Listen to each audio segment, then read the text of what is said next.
And it's something that I would recommend having on hand if you have trouble drawing circles, because as I said, we're going to be sketching this freehand. Unless you're a Patreon member and you've done your transferring and you want to skip over the freehand sketching process, that is fine too. You have the outline drawings, but if you're going to be joining me and sketching this completely freehand and you're having trouble with circles, then having something circular, a circular object, whether it's like a mug or a coaster or anything like that that you can trace around that fits in your 5x7 inch greeting card format is going to be very, very helpful. I'm going to explain how I would do this, and I found that yesterday this lid from my hand cream is a perfect size for my 5x7. Here, let me pop this up on screen for a moment. See, it's a perfect size for my snow globe. So yeah, if you're afraid that you won't be able to draw a circle freehand, then grab yourself a circular object that you have around you, whether it's a mug, a coaster, a very large candle, anything like that that fits in the format that you're going to be working in today, that isn't too small and isn't too large that it won't end up fitting.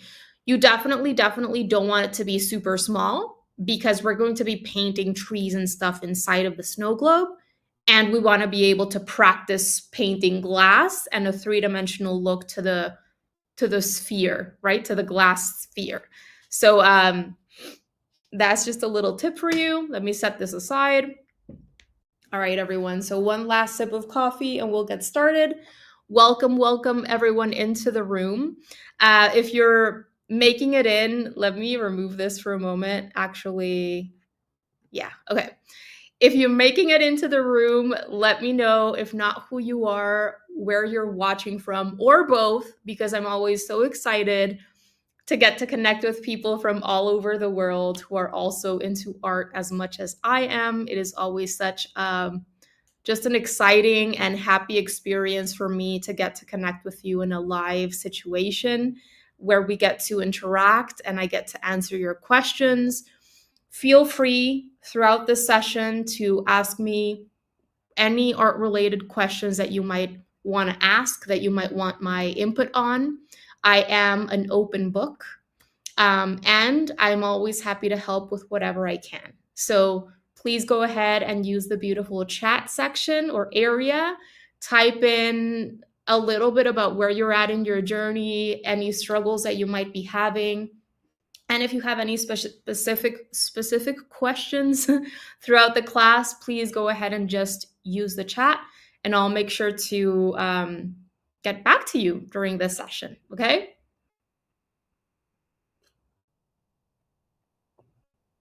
Alrighty, let's see what's going on in the chat. Let me check if I have any final messages, questions, or emails from Patreon members. I don't seem to have any questions. All right, so I'm going to go ahead and close that tab so that it doesn't distract me throughout the session. All right, only the important tabs are open. Hi, Catherine. Hi, James. Does the reminder go to the Patreon site? Does the reminder go to the Patreon site? You mean yesterday's, Carol? So, okay. Every time that I create a post that I share on Patreon, if you have your email notifications on through your Patreon backend, you're going to receive an email, right? Whenever I post a post on Patreon, okay? Whenever I publish anything on Patreon, you receive an email notification, right? And if you're logged into your account, if you go into your Gmail and you click on any links or I think even the title of the post, that will take you to Patreon. If you're not logged into your account, then it's going to appear blocked because you're not logged in. So all you have to do is log in. Okay, cool. So I'm glad that made sense and that you have it. Do make sure that you have your email notifications turned on via Patreon if you haven't, because I do sometimes have questions from people and they just don't have them on. And that's what's super cool about Patreon, is that you're in full control of your experience, what you receive. You can upgrade, you can downgrade, you can cancel at any time. And I'm always there available for you if you have any questions, so you're never alone. That's why I love Patreon so much, is that you don't have to depend on anyone to make any changes for you. You can do it all on your own in a matter of just a couple of minutes. Okay, cool. Awesome. So many people are here. Welcome, everyone. Welcome. Southern California, Rosemary, amazing. Welcome. Barb, Indiana's in the house. Welcome, Barb. All righty, everyone. So sorry about my sniffly nose and my voice right now. I'm a little bit cold and I'm not used to the cold. So here in Mexico, usually at least in the northern part of Mexico where I live, it doesn't really get super cold for much of the, like, in winter. Maybe we have like nowadays a couple of weeks of like really cold weather, and then we're back at like 30 degrees, 30 Celsius, which is pretty warm. So I'm just not used to it. So I get sniffly really quickly. And yeah.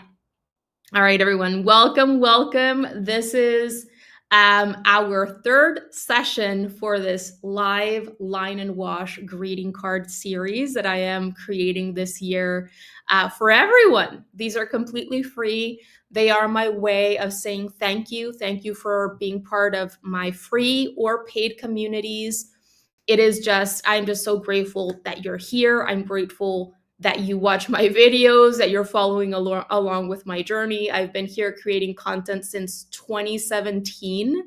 And so I'm just grateful for everyone that has been here, whether you're an old time member or a newer member or a newer buyer of my courses or just consumer of the free content that I share every week. Thank you so much. I appreciate it. I appreciate you so much. And it is because of you that I'm able to continue doing this, which is what I love, which is creating art and sharing my knowledge with people who are prioritizing their own artistic journey. So thank you all. I hope you're having an amazing holiday season wherever you are in the world. And yeah, so in this series of line and wash classes, we are going through the entire process, building up greeting cards from scratch. I am sharing how to draw and how I'm sharing my favorite pen and ink techniques that I use for simple line and wash pieces. And then we're bringing everything to life with watercolor washes. These are beginner friendly. I'm leaving everything simple, and I'm making sure also to share foundational knowledge and skills with you that you can build on, right? Both on sketching and on watercolor. And this is the third session. So it's a series of 4 classes that I'm teaching in 4 consecutive Saturdays at 11 a.m. here on my YouTube channel. Okay, so if you haven't checked out the previous ones, they are available here on my channel. The recordings are, you're going to be able to find them there if you'd like to check them out. The first one was a beautiful set of holiday bells with greens and leaves. And then the second one, what did we do last week? What did we do last week? I'm blanking out. Hold on. Oh yeah, the gingerbread house. We did a beautiful gingerbread house. And today we're going to be doing this snow globe. And then next week's is going to be a surprise. My Patreon community members are choosing the little compositions that we are working on. Every Tuesday, I've been sending out polls with 3 options, and then they choose. And then the one that has the most votes is the one that I create a little composition on.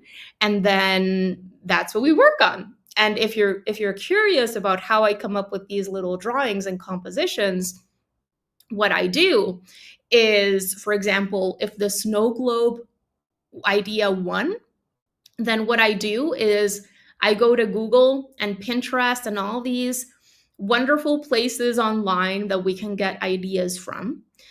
And I look up ideas of like snow globes and like so that I can start getting ideas of different colors that I can use and shapes and all these things. And then I also like the idea of bringing in Christmas trees, evergreen trees, that kind of thing, winter trees into the snow globe.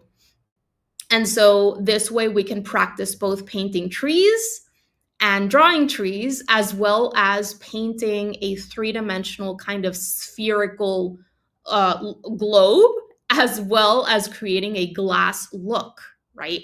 So there are many things that we are practicing in this one, and that is how I created this little composition, is by observing different references of snow globes, of trees, of like snow scenes and watercolor, stuff like that, and then bringing everything together into my own little composition, my own little idea.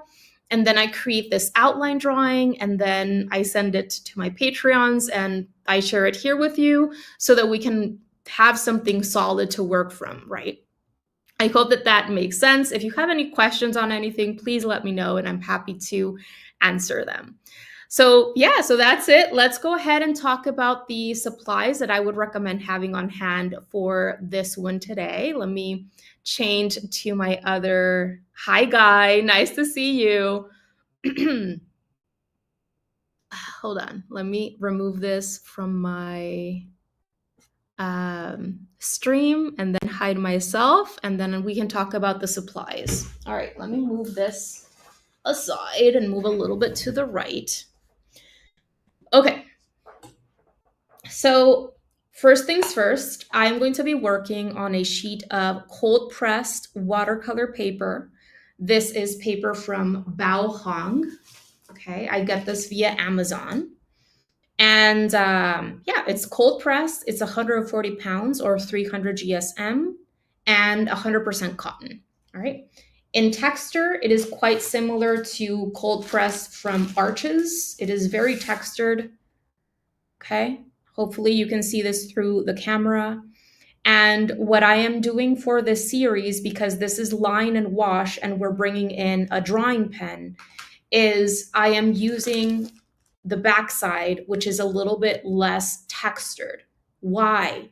Because this way, my pen won't skip as much over that texture. All right. If you're using very heavily textured paper, the more textured your paper is, the more broken your lines are going to appear, because the tip of your pen is going to skip over that tooth more, of course, right? And not only that, but if you're in the habit of pressing down to any degree on rougher paper like this, you can even damage your pen. So it's very important that you take into account the materials or the tools that you're bringing into the process and choose paper that is appropriate for that combination or whatever tools you're going to be bringing in, right? And just as an FYI, I really enjoy using hot press paper for line and wash. Or even there are some brands where their cold press paper, is not as textured as say this one or Arches is. An example is Strathmore's Ready Cut watercolor sheets. I have used their cold press paper many times for line and wash pieces or watercolor pencil pieces, and it works great because it doesn't have that much texture to it. So it really varies from brand to brand, but you can always just go with hot press watercolor paper, which is the least textured of papers, okay? And work with that. All right, so I have taped that onto my black cutting mat with regular 1-inch masking tape. I did run my pieces of masking tape over my clothes a couple of times before taping down my watercolor sheet. That is a little tip that I can provide if you're afraid that the tape will like rip off when you rip off your watercolor paper when you finish. Just soften that adhesive by running your pieces of tape over your clothes a couple of times, or just sticking it on to your board and removing it, and then you can use it in that way. Both work fine. In terms of my paint, I'm going to be using my watercolor paint set from Van Gogh, and I always share Van Gogh paint, um, especially with people who are on a budget. If you're looking for more accessibly priced but quality watercolor paint, Van Gogh is one of my faves. I also really like White Nights, but I know that since stuff started with Russia, it's been harder to get White Nights, especially in the US, at least for a time. My understanding is that you weren't able to get it for some time and you're slowly getting more access to it again. I'm not quite sure if you know, type it in the, let me know in the chats. But here in Mexico, I am able to get paint from White Nights relatively easily, and it's great paint for more accessibly, more doable prices, especially nowadays when uh, the economy is not very helpful. Okay, anyway, from there, let's see. What else do I have on hand? My watercolor brushes that I have on hand here are a size 14 round, which is what I would consider a medium-sized brush. I also have a size 8 round brush, a size 6 round brush, a size 3, and a size 0. All of these are synthetic brushes. I do not have natural hair brushes in my studio. Um, I like synthetics just fine, and they do get better. Like, they are getting better and better over time. They resemble natural hair brushes more and more. And what I love about synthetics is that they are very durable, and I don't have to worry about like conditioning them to like super often and stuff like that. Um, for example, this brush right here, I'm often asked what it is. This is from Royal and Langnickel. I got it via blick.com, and it's from their Zen watercolor line. And this brush, I kid you not, when I bought it, it was like $5, and it still works just fine. I've had it for like 6 years, and I've never ever conditioned it at all or anything. And I'm pretty rough with how I use them. So yeah, when it comes to watercolor supplies, I invest in paper. That's number one. Then paint, then brushes. The paper makes a huge difference. So that is, if I have money to invest in my watercolor supplies, it'll go into paper first, then my paint, then my brushes. Hope that makes sense. What else do I have on hand? I also have a tube of Winsor & Newton's permanent white designer's gouache, and I do enjoy using a separate mixing palette for the gouache. Why? Because gouache is opaque and watercolor is transparent and translucent. So if for some reason some gouache gets into your watercolor paint and it mixes into this paint, what can happen is that it'll start looking chalky and muted. So for me, I would rather keep these separate and use a separate mixing palette with my gouache and maybe even separate brushes. Sometimes I do like bringing in like an extra brush. Today we're going to be doing splattering with gouache at the end. So I do have even cheaper multimedia older brushes in my studio that I bring in all the time when I'm applying things like masking fluid or other types of paint.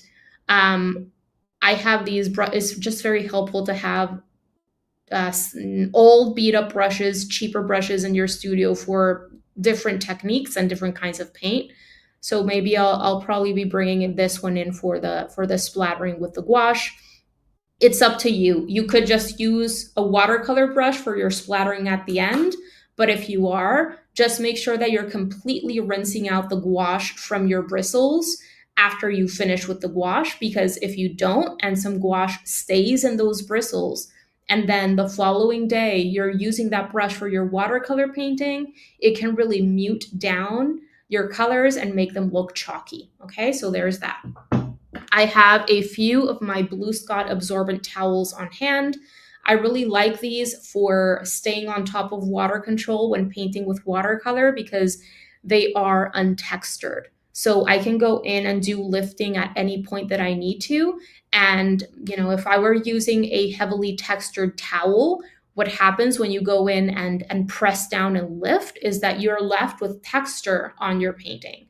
So I really enjoy these, and I like that they are thinner. And yes, I do often go through 2 or 3 during the painting process because they become soaked, but they also dry very quickly and I can reuse them over and over again until they get very, very old and dirty. Another little thing that I have with me, if you were here in the beginning of this streaming just a moment ago, I explained I have this circular object with me. Why? Because I'm going to trace around it as I am creating my circle for my snow globe. You can do the snow globe circle freehand, okay? But this is just an option that I wanted to provide because these are very, very beginner friendly classes. And I want to make sure that I'm keeping things as doable as possible for you guys. I do have a video on my channel where I explain why drawing circles and ellipses and shapes with curves to them is so hard. And I provide actual exercises to help you just draw better circles.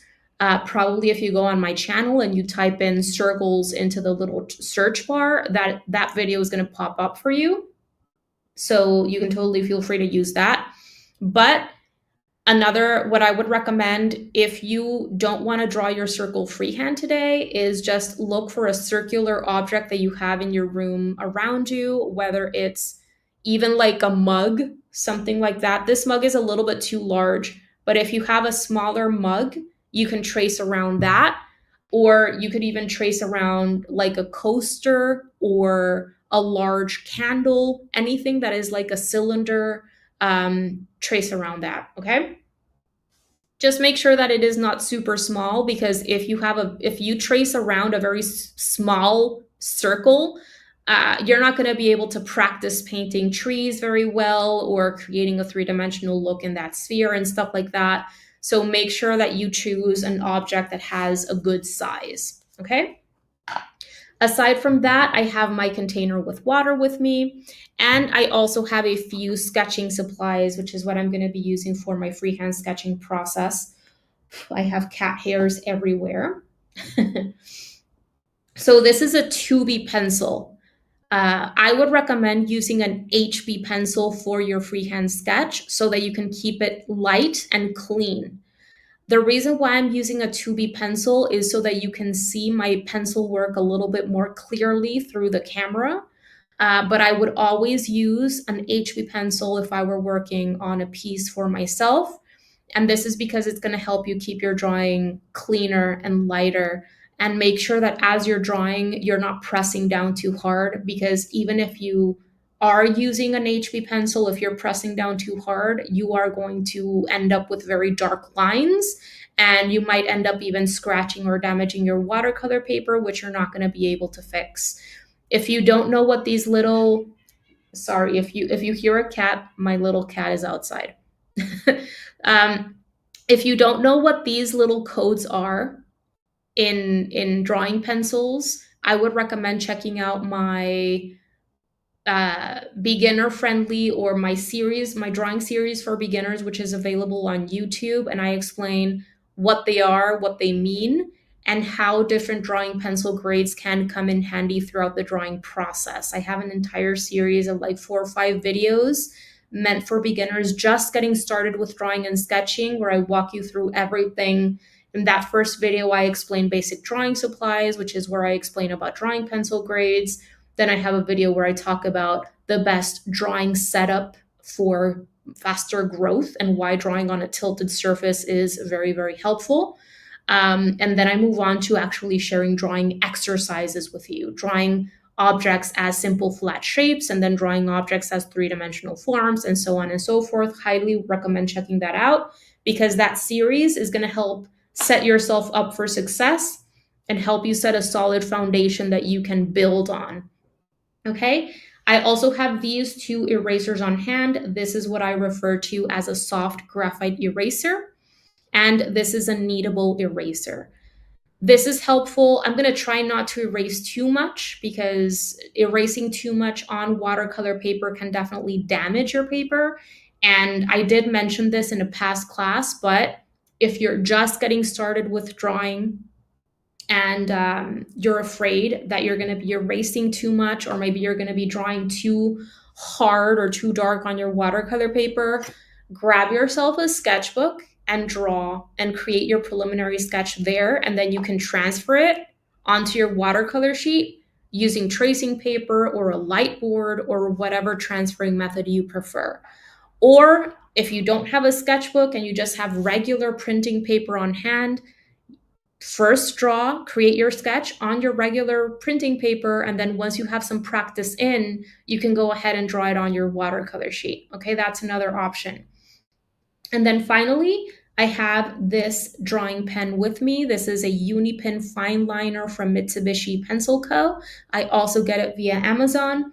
If you're interested in the size of pen that I'm going to be using, it's 0.5. And it's very important that you're using a pen that has permanent or smudge proof ink, because we're going to be applying watercolor on top. Okay, what pens do I recommend? I recommend Sakura's Micron pens. I recommend Staedtler's fine liner pens, and these are also awesome Unipin fine liners from Mitsubishi Pencil Co. And if you're interested, I'm using what is referred to as a technical drawing pen. Okay, this is nothing fancy. It's not a brush pen. It's not a marker. It has that type of nib where it's kind of, how can I explain this? A very, very thin circular tip, or nib. Tip is a proper way to say it. Okay, does that make sense? Do you have any questions on any of my supplies? Let me check on the chat. That is it in terms of my supplies, you guys. So let me move this away and we're gonna get started with the preliminary sketch. And I have this right here with me. And let me pop up the little outline right here so that you can see it as well. Let me check on the chat one last time, see if I have any questions. Have one last sip of coffee and we'll get started. Hi, Guy. Hi, Valerie. Germany, amazing. Guy, sorry I never emailed you back. I went crazy with, oh my God, Guy. I'm kind of back to painting using pencil kills. Oh, I'll come back to your Patreon this week. Awesome, Guy. Well, it's so good to hear from you, and your accident with your hand really did sound super painful, and I just hope that you're recovering okay.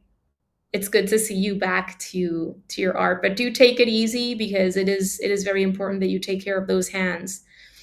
Okay. I hope you're not, what? Hold on. Of course I'm not mad at you, Guy. No, I've been worried about your hand. Okay. Cool. Hi, Paul. How are you doing? Awesome. Let's do this, guys. I'm just cleaning off any possible lotion on this lid.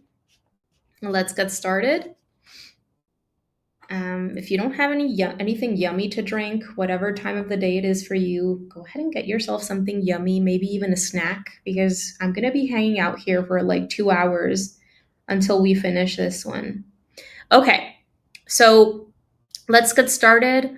Always large to small, general towards specific, simplify everything into basic shapes, and start light until you get it right. Those are my 3 basics for whatever it is that I'm drawing. So what is the largest shape in this one? The circular, sphere part of the snow globe. So what I'm using for that is this lid. And I would recommend tracing around something, or maybe you already grabbed my outline drawings off Patreon and you've already transferred my drawing, in which case, awesome. But I'm just going to be using this for today, or you can do this freehand as well. Your circles don't have to be absolutely perfect, by the way. As long as they are 95% looking like a circle, then That's great. uh, but anyway, so yeah, so I have that circle with me. Let me see if maybe I can make the lighting a little bit better. Yeah, I think that's better. I'm turning down my intensity of my lamp. Okay, great. So that's the circle for my sphere. And then what's important is to account for the base, right? I can't just start the base down here and go like this and keep this section with that perfect curve that I have created with my tracing around my little lid there. Okay? Why? Because it's going to look weird. Why? Because the sphere is inside of the base, right? It's a little bit inside of the base. So what I have to do is I have to cut into it a little bit, just a bit. And this has to be a curve as well right here, okay? It cannot be a perfectly straight line. It has to be at least a very, very subtle curve there, right? Let me see if I can. I need to keep my drawing very light, so I'm doing my best so that you can see it. But I really like keeping my drawings light because I don't like to see my pencil work through my watercolor.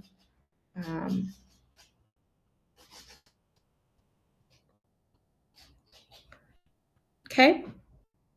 So as you can see, I cut into the circle a little bit with this top edge of my base shape, which you can see the base as, I think the term is a trapezoid, I think, right? A trapezoid is when this kind of shape like that, right? However, because we're seeing the trapezoid a little bit from above, this turns into a curve.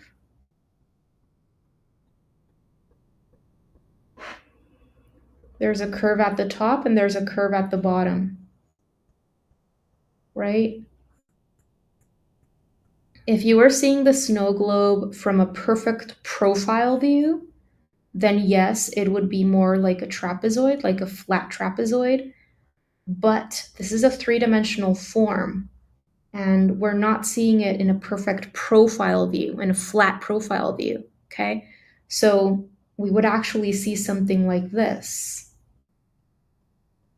for the base, right? This flat trapezoid turns into this, kind of like a dog bowl, right? So imagine this is a flat shape, this is a three-dimensional form. And what we're painting today is a three-dimensional structure because, you know, it's a sphere, it's in this kind of form, not a flat shape. And acknowledging things as being three-dimensional from the beginning is going to help you achieve more realistic results. We're not going for super highly realistic results, but even just thinking of your forms as being three-dimensional, right, is going to help you achieve better results in your outline sketch. And that is the foundation for everything that is coming up next, right? So this is what I'm going for right here. I'm not really drawing this part because all of that is going to be covered by the objects inside of the snow globe. But, you know, that's the kind of form that the base would create. That's the form of the base. So I'm going to erase the bottom edge of that circle because that would be covered by the base. Let me grab myself a dry towel here so that I can dust off the eraser bits instead of going like this with my hand. And I think I want to make my base just ever so slightly wider. So I'm just gonna, I like my angle, but I'm just gonna make it slightly wider. So I just added an exactly the same line at the same angle, just added a couple of lines on either side. erase those initial lines, and then I'm going to create a curve here at the bottom. And I do want to make sure that I'm leaving enough space for a little message here at the bottom. All right.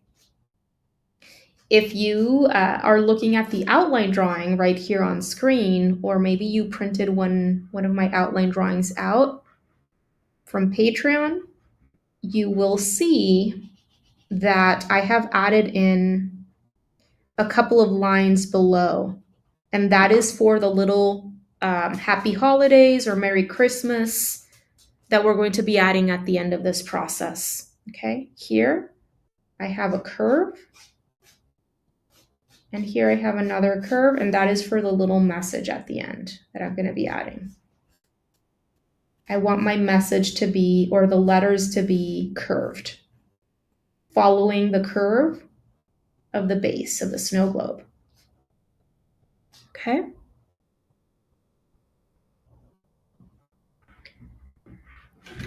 Oops. Let me know how you're doing, if things are making sense. If you need a couple of extra minutes, I'd be happy to help out with whatever you might need. If you feel I'm going too fast, let me know. I'm going to clean up my drawing a little bit.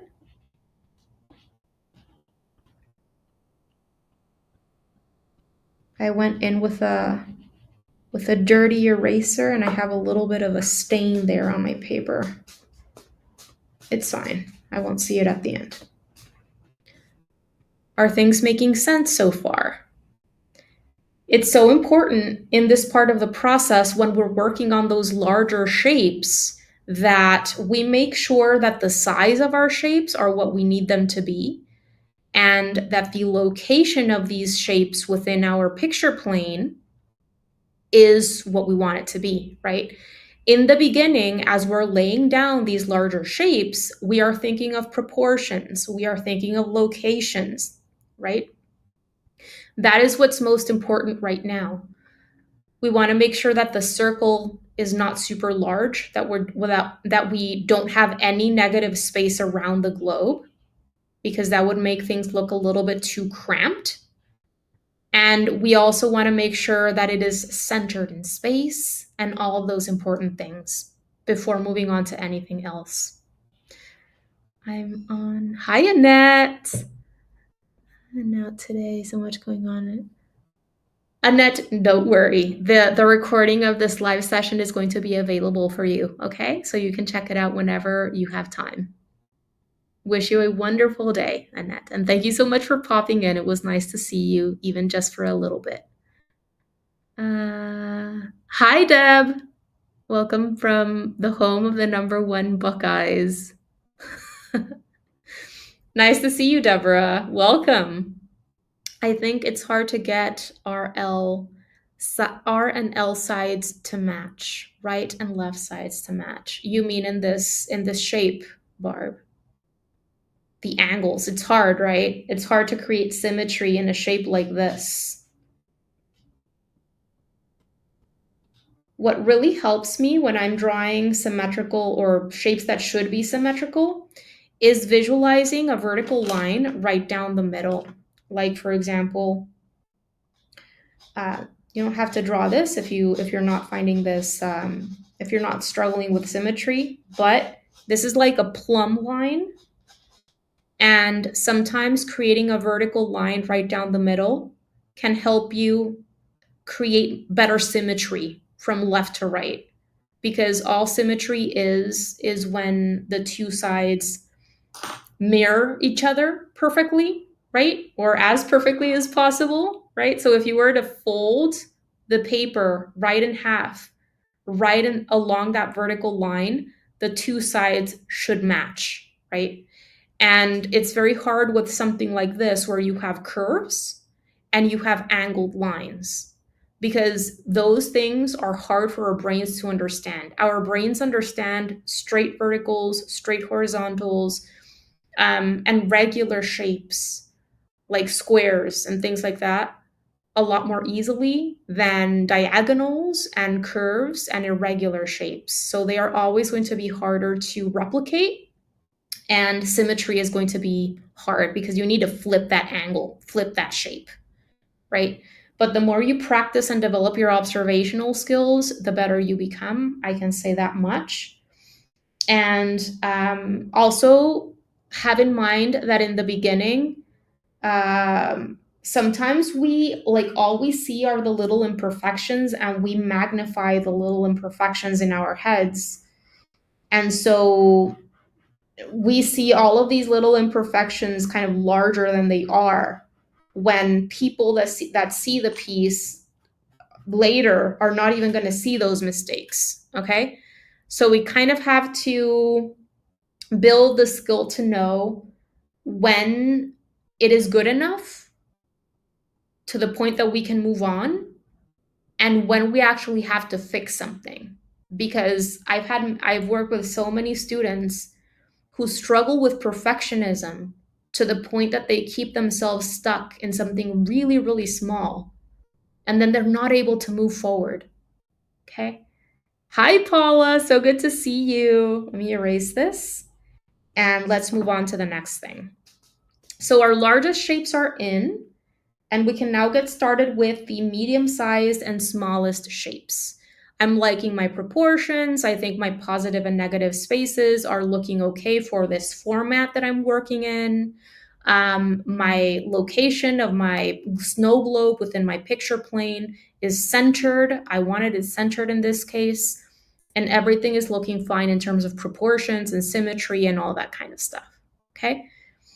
So now let's go ahead and add in the table line, which is somewhere around here. And I can break up the base into two sections, or maybe you like it totally depends. If your trapezoid is not really a trapezoid anymore because of the curves, but if your shape ended up being taller than mine, which is fine because maybe your circle is slightly smaller than mine, or our snow globes can have slightly different proportions as long as the proportions kind of stay within that regular snow globe range. It's totally fine. But, I want to add in a little section here at the bottom, the way that I have it in my outline sketch. And I can just go ahead and do this, right? But if you think that your shape is a little bit shorter than mine or taller than mine, and you want to add it outside of your initial shape, that is fine too. It totally depends on how your sketch is going for you, okay? And that is the kind of artistic choice that we make along the way. If my little base had ended up being shorter, then it might make sense for me to add this shape outside, below, right? If I add it below my initial shape right now and make this larger, then I could end up having too little space for my little message that I want to add in at the end here. So for me, it makes more sense to break up this shape, which is already, I would say, a good size, break it up into two sections, right?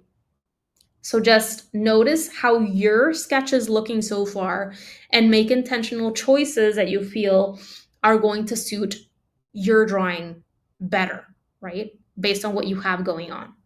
Now, I do want to make this bottom section a little bit wider than the top section. So I'm just going to add in a couple of lines to the left and to the right, just maybe a millimeter or two outside of my initial diagonal.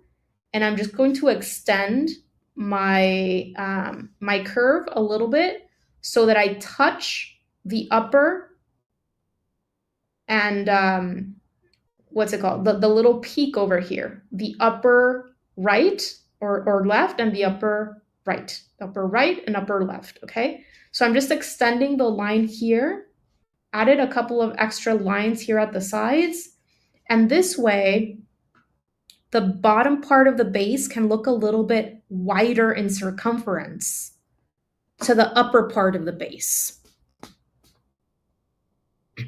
So it's just, many times, it's just about, if you want to make something a little bit wider or a little bit more narrow, or move it a little bit upward or a little bit downward, you just have to replicate that same line or a section of that line wherever you want it. and then just elongate that shape, make it a little bit wider. Okay. Illinois, awesome. Happy holidays, Paula. Hope you're having a nice day. I'm also going to add a second line here, right under the globe. And for that, I am simply replicating this curve right here.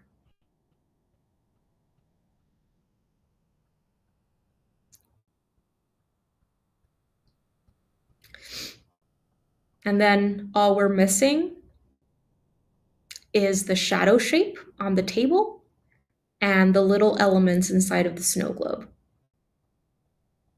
So for this snow globe piece, as I mentioned in the beginning, it's cool because we're going to be practicing a few things aside from basic freehand sketching kind of ideas that we're working on right now. But when it comes to the painting, we're going to be practicing painting an actual sphere. So giving this sphere a three-dimensional look. And we're also going to be practicing creating a sense of transparent glass, right, that we can see through. So that's going to be pretty cool. And I'm going to simplify the process down for you, keep it really simple.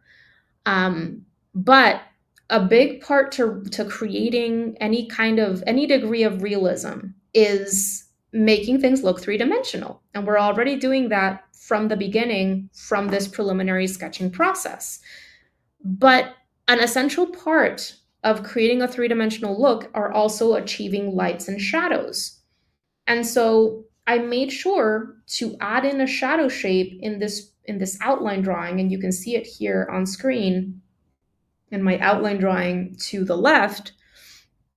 That's very important because if something is three-dimensional, it has mass to it, and it's going to block that light from hitting the surface that the object is on, or from hitting sections of objects to the left or to the right of it or behind it, right? And so by making sure that we're incorporating shadows, we are enhancing that sense of mass.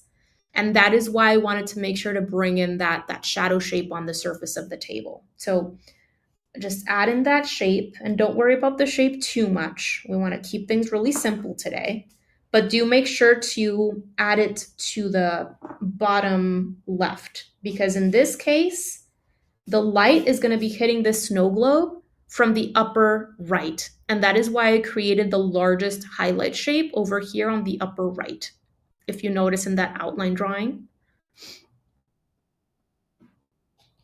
Okay. I'm going to give you a minute.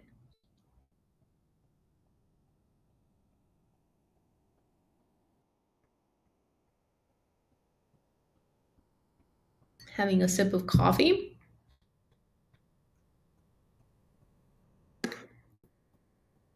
And from here, we can start adding in everything inside of the snow globe.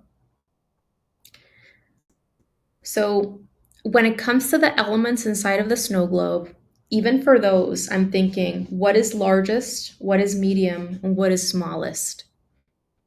So the largest element inside of the snow globe is the evergreen tree on the left half, inside the left half, right? That's the largest triangular shape there. So what I'm going to do is I'm going to start there. And the trees are essentially a triangular shape, but they are made of layers. So I have 5 layers in that tree. So I'm going to do 2. Notice how I'm simplifying the tree into basic shapes like triangles. These are just triangles, okay? I'm not worrying about creating irregularity or anything like that just yet.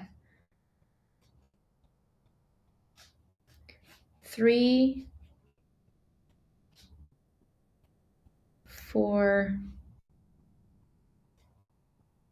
and you can leave it at 4 shapes.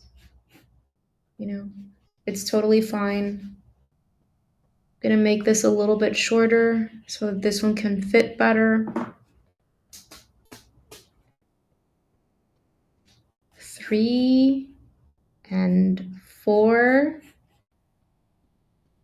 and 5. I'm erasing easily because I'm drawing very, very lightly, okay?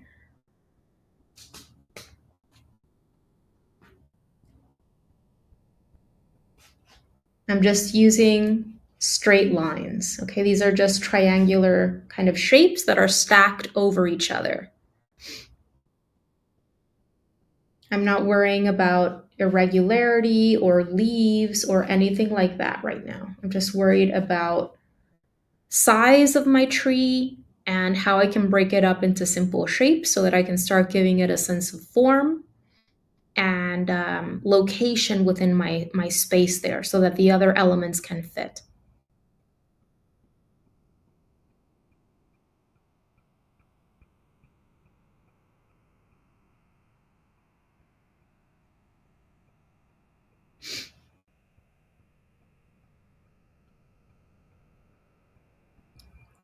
I'll give you a couple of minutes.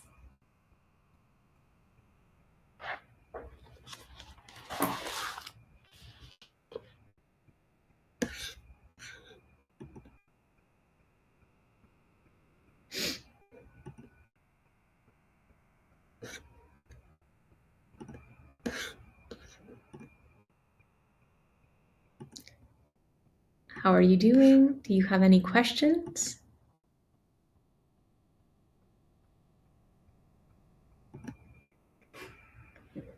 Do you need a little bit more time?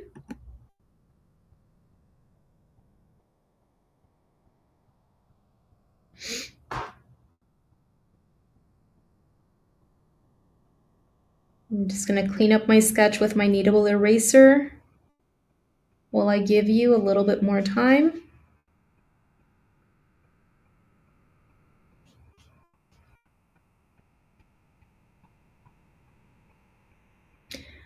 What's the name of the blue towels you're using? These are called Blue Scott towels, Carol, and they are, you can get them at Pep Boys or on Amazon. They are actually for cars, cleaning cars or washing cars. And I can't remember what watercolor artist it is that I learned from because in the beginning I learned from a lot, but I can't remember who it was that I kind of got these recommended by, but since I used them, I have never gone back to any other kind of towel. Blue Scott absorbent towels, Carol. And if you're on Patreon, I always send out supply lists with links to the direct items over on Amazon. So there's that as well. Okay.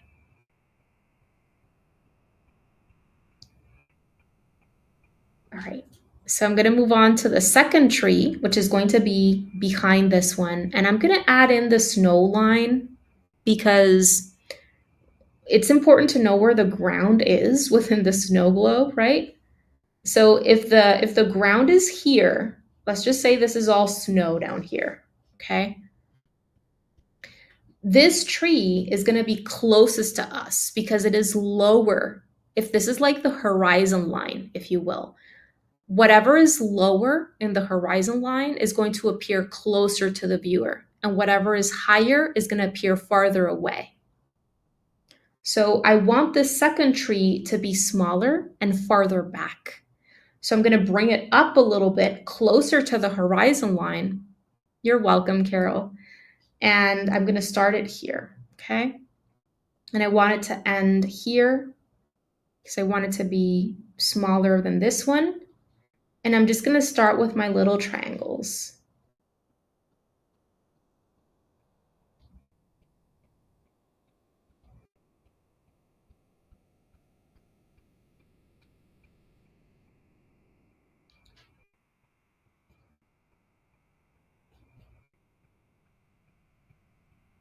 So that I can achieve or at least start visualizing the layers of those leaves. Because evergreen trees have that layering to their leaves. So by visualizing those layers as simple shapes, I'm going to be able to actually draw the irregular lines and shapes to describe those leaves better later because I'm visualizing the layerings, how they layer.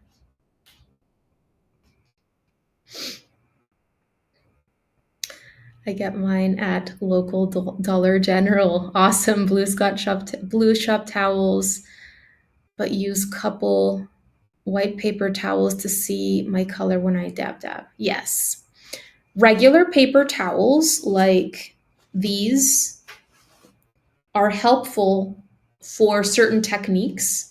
For example, when I am lifting clouds and stuff like that, I use this kind of paper towel because I'm able to like clump them, or what's the proper word? Like do this in my hand where it's all crumpled there, and I have all of these irregular shapes.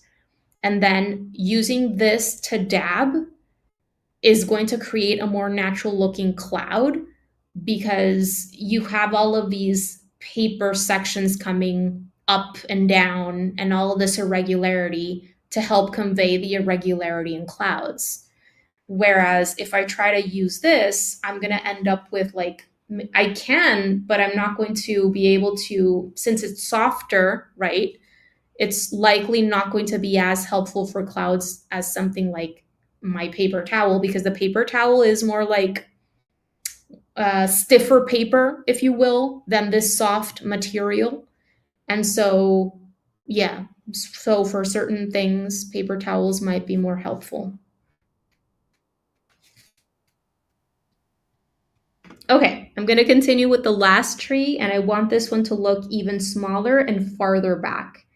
I don't know if you've ever heard of this is a rule, it's a composition rule, and it's called the rule of odds. And it's very helpful because it allows us to create asymmetry and more of an interesting result. When we are, I know that we've been talking a lot about symmetry because we're trying to achieve symmetry in this man-made object with those initial shapes. But now within the snow globe, I'm going for asymmetry. I wanted to create an asymmetrical composition within the snow globe. So my positioning of elements and the amount of elements that I'm bringing in and the size of my elements, I'm trying to create an asymmetrical look. I don't want a symmetrical look. Why?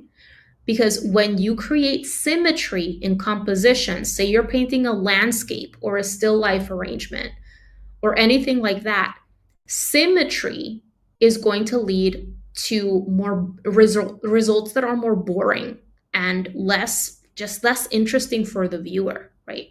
And so when we're designing a visual composition, usually we're trying to achieve asymmetry. The left half is not the same as the right half. However, we're still playing with visual weights to create a sense of balance at the end when you see the composition as a whole. But I hope that makes sense. So by bringing in an odd number of elements instead of an even number of elements, that is going to remind you to create an asymmetrical look. Because when you bring in 2 elements or 4 elements or 6 elements, that leads to a more symmetrical look because that's an even number that can be divided into 2. And you're going to want to organize things in a more patterned way, usually, when you bring in an even number of elements. And that, in the end, is more boring. And so what we want is to play with scale, to play with sizes, to play with locations and grouping things together so that things can look asymmetrical, right?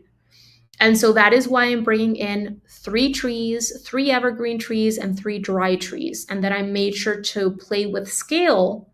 And even this small one here, which is going to be a little bit farther back than this one, so I brought it up closer to the horizon line, right? And you can help yourself with little tick marks and then make sure that your tree fits in there. But you can see how this one is slightly grouped together with this one, right? And that is a way that I'm playing with grouping and placement so that I can have variety in my composition and make things more interesting. right? So these two are slightly overlapping over each other, ever so slightly, and then this one is kind of a little bit more like separate, okay? Will the smaller trees that are farther back be lighter? That's a great question, Carol. Yes, very likely. However, I will make sure to bring in at least a subtle range of green values, even in those trees. But yes, yes, that's a great idea because of aerial perspective tells us that things that are farther back are lighter, less saturated, cooler in temperature, and less detailed. So when we're painting something like landscapes, just bringing in even one of those principles that aerial perspective tells us is going to help us achieve that sense of depth and distance between the elements, because this is how we see things in real life because of the atmosphere. If you live in a place with, like, say, mountains, or whenever you're able to stand in a wide open space, like in a huge park or something like that, a huge landscape of any kind, or even a cityscape, pay attention to how things look. Buildings, cars, trees, like anything that is closer to you is going to appear more saturated, more detailed, darker, um, warmer, which I know that that can be kind of hard to grasp in the beginning because, maybe you're standing in a cityscape, you're in a city, and maybe buildings closer to you are like blue or gray, which are cooler colors, and then buildings that are farther back could be yellow or red, which are warmer colors. But that is different because those buildings have been painted by people. Like that is actual paint. That's a paint color. So I'm not talking so much about that. I'm talking more about like how desaturated the colors are looking, right? Notice how, if you are standing in a cityscape with buildings that are just red, right? Imagine that. Imagine you were standing in a city, in a street, and you have buildings around you and they're all red, right? The red buildings that are farther back are going to be grayer and lighter and more desaturated and hazier than the red buildings that are closer to you. Okay, so if the color was the same or similar, you would see that difference a lot more clearly. When you have a variety of colors around you, especially when those colors are not natural clothes, or they have been dyed, they have been painted, it makes things a little bit more difficult to see. But be very observant. Try to go out into a nature scene, or anything like that, and observe not only the hue or the color, but the color saturation. How gray is it? How cool does it appear? How blurry or how hazier? Okay, and you'll see these things happening in front of you in real life. And then as an artist trying to achieve higher levels of realism, you can apply these things to your drawings or paintings, and you're going to enhance that sense of depth and distance. Okay, I hope that makes sense. All right, so now I'm only missing the dry trees and the little shapes from my reflections on the glass, or the highlights on the glass. For dry trees, it took me a while to learn how to draw dry trees, but what's most important is to have, again, that asymmetry, an asymmetrical look always, right? For me in the beginning, when I was drawing trees, they ended up looking like broomsticks because, again, because our brain wants to do things as easily as it can, and it understands symmetry and straight lines more easily than asymmetrical, irregular lines and shapes. You're likely going to end up with something like this if you just go on autopilot. But it really takes observing what trees look like in real life and trying to achieve that over and over and over again. And then you're going to end up with better results over time if you push yourself to create lines and shapes in the way they actually appear in nature, which is very asymmetrical for natural objects. So I always start at the bottom and I make my way up, and I embrace little curves and imperfections that happen along the way because they're going to help things look more natural. And then I just start like creating diagonals, and then I just build on what's going on. No dry tree is exactly the same. And you want to make sure that you don't end up with anything that looks too patterny, okay? But that's essentially what I'm doing here, only these are going to be much smaller, okay? I do have a video on my YouTube channel where I explain how to draw and paint dry trees with watercolor. This is part of an entire series on how to draw and paint trees. So I go into the drawing trees much more in depth in that series, but that's kind of the idea, okay? I'm gonna do one, and then a very, very small one here so that it can look farther away, like it's farther back. And then maybe this one here is aligned with this tree. So I'm just gonna do one here as well. There we go, that's it. And I'm just gonna do a bit of an irregular line here at the bottom to convey some just irregularity on the ground, because we will be painting that snow and creating a bit of an irregular look on the ground because of the little mounds of snow on the ground. We don't want it to look flat. And then the very last thing that I'm going to add are the shapes for the highlights that we're going to keep protected throughout the painting process on top of the globe. So we're going to be painting glass, not only a sphere, but glass, transparent glass, reflective glass. And when you're painting glass or metal or, materials like that, it is very, very important to visualize your highlight shapes, because those materials are reflective, they are shiny, they are smooth. And if we don't account for highlights, it's very likely that the material is just not going to be described as well as it could be. So I made sure to bring in a couple of highlights. As I said, in this particular scene, the light is going to be hitting the snow globe from the right.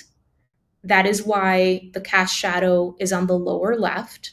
So my larger highlight shape is on the right, but I did want to bring in a smaller shape over here on the left because light bounces on walls and it does all kinds of complex things.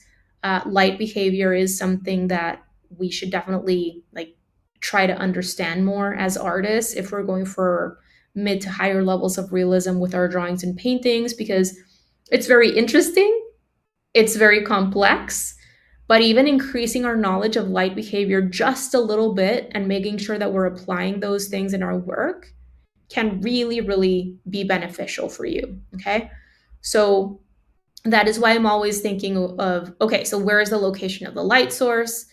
Do shadows make sense? Is my lighting going to be consistent? And all that kind of stuff. And I want to make sure to have that in mind as I'm moving forward. But that's it. We're all done with the outline drawing. And I'm going to just give you a couple of extra minutes. And then we're going to move on to the pen and ink.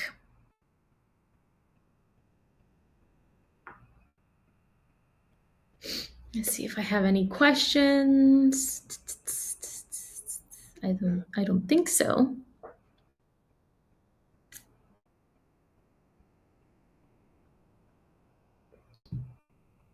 I'm gonna need more coffee. Goodness gracious. What are you guys drinking or eating? Let me know. Have you had any delicious foods? Have you guys started just eating delicious foods from the holiday, like delicious holiday meals and like goodies like cookies and stuff like that, pies. I haven't been able to go to the US in a while, and I miss it. I miss going to the US in the like holiday season. I used to have two of my aunts used to live in the US. I was born in Waco, Texas, and but I have lived in Mexico almost my entire life because my mom's side of the family is Mexican and is from Monterrey. But two of my grandma's sisters lived in Waco, and then they moved to a closer, like once their husbands passed away because they didn't have any children, they moved closer to the border so that we could go and visit them frequently. McAllen, Texas.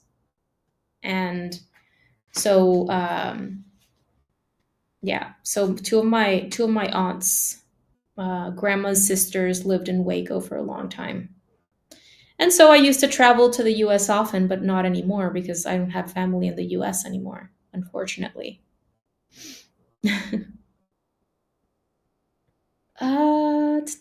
Water eating. Water eating too much delicious food. Coffee ice cream. Are you kidding me, Paula? That sounds amazing. Coffee ice cream. Like, coffee is like my only addiction, and ice cream is just so delicious. So, merge those two together. That sounds like heaven. Baked biscotti today and shortbread yesterday. Wow, Barb. I don't know how to make biscotti or shortbread. That sounds delicious. Is biscotti is Italian, right? It's those like more like a cookie, um, long like cookie kind of crispier bread. I made pumpkin bars. Oh my goodness, pumpkin bars. Oh my god, that sounds delicious, James.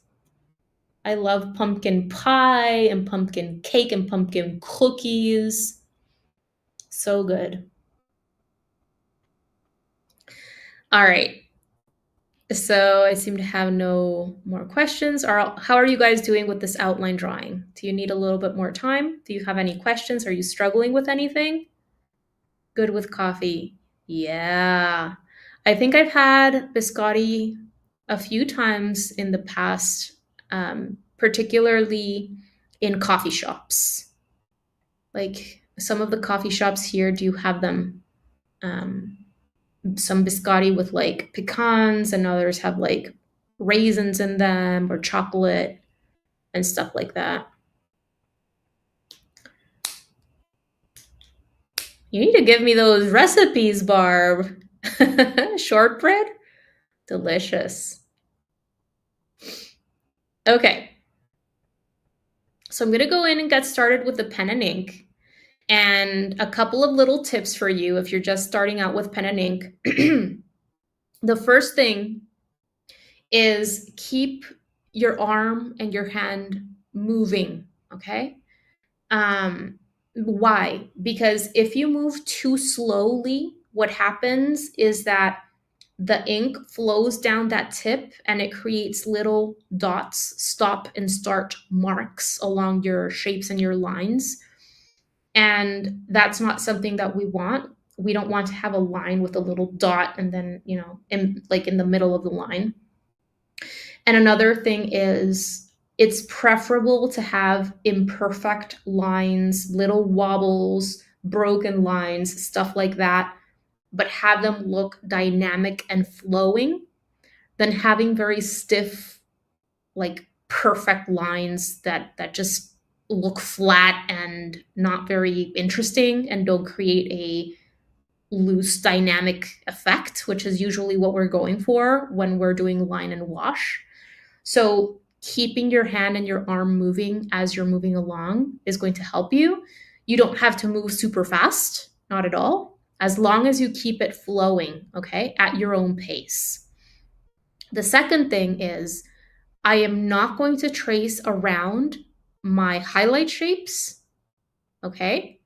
And I'm not going to trace around or on these lines here because those are just for me to have as a little reminder as I'm working, okay, for that part of the process, right?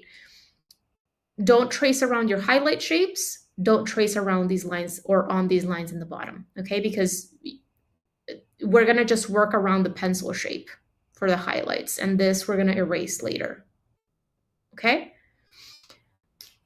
So let's do this. Okay, so I'm just gonna start here. Now, when it comes to the trees, notice in my outline drawing right here how I created an irregular look in the for the leaves of the trees. I created an irregular look around the edges of these shapes so that I can convey that irregularity created by the leaves, right? I don't want those edges to be smooth. Right now, my pencil work is very geometric and very straight. It's just a series of straight lines that I brought together. But I'm using those as a guide and I'm creating a regularity now with my pen and ink over those lines, right?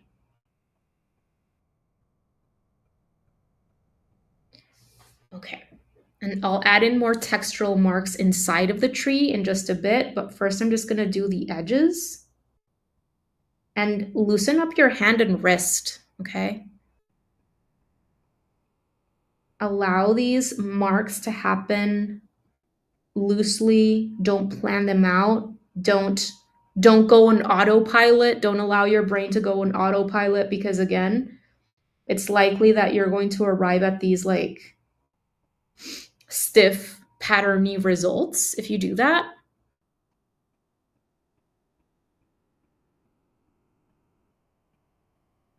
I'm just going to add some textural marks inside to convey some leaf textures. Bring this closer to the camera for you.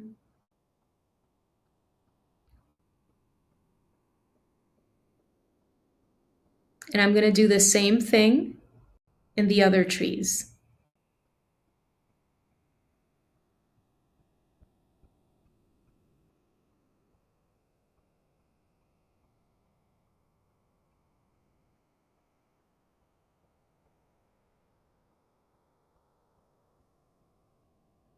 I'm not trying to create outlines or anything like that. I'm just using my initial pencil lines as a guide.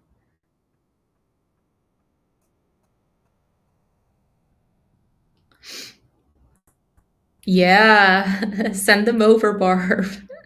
I'm really in the mood for baking. I haven't had much time for baking in a long time, and I really, really feel like baking. I instinctively want to turn my piece a bit of an angle when I draw. It looks like yours. Straight up and down in front of you. Oh, Barb, yes. Yeah. So I have to make sure not to move what I am working on because I'm like if I do this, I'm pretty sure that someone would complain. If not now, later when they're watching the recording. So at this point, I'm pretty comfortable working perfectly horizontal like this because I've been filming so many tutorials over the years and teaching online that I know it is important that I keep my drawing straight.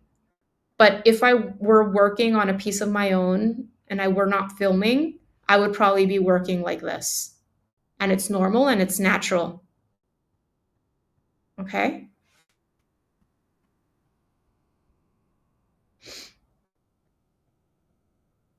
Okay. So I'm going to continue with the smallest tree.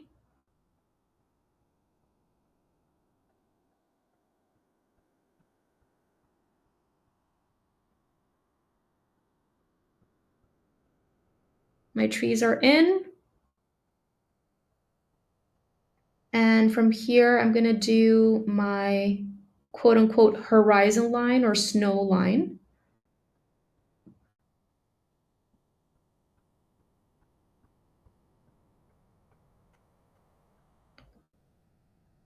And then I'm going to move on to the dry trees.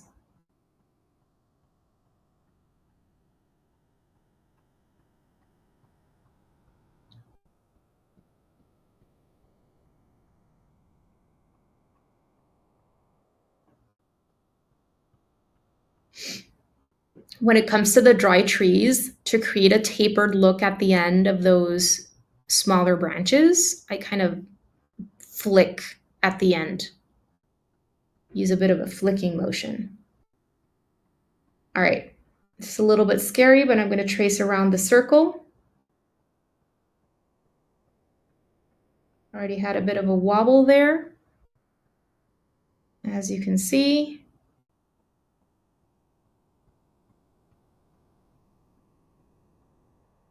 And making sure not to trace around the highlight shapes. I'm going to leave those alone.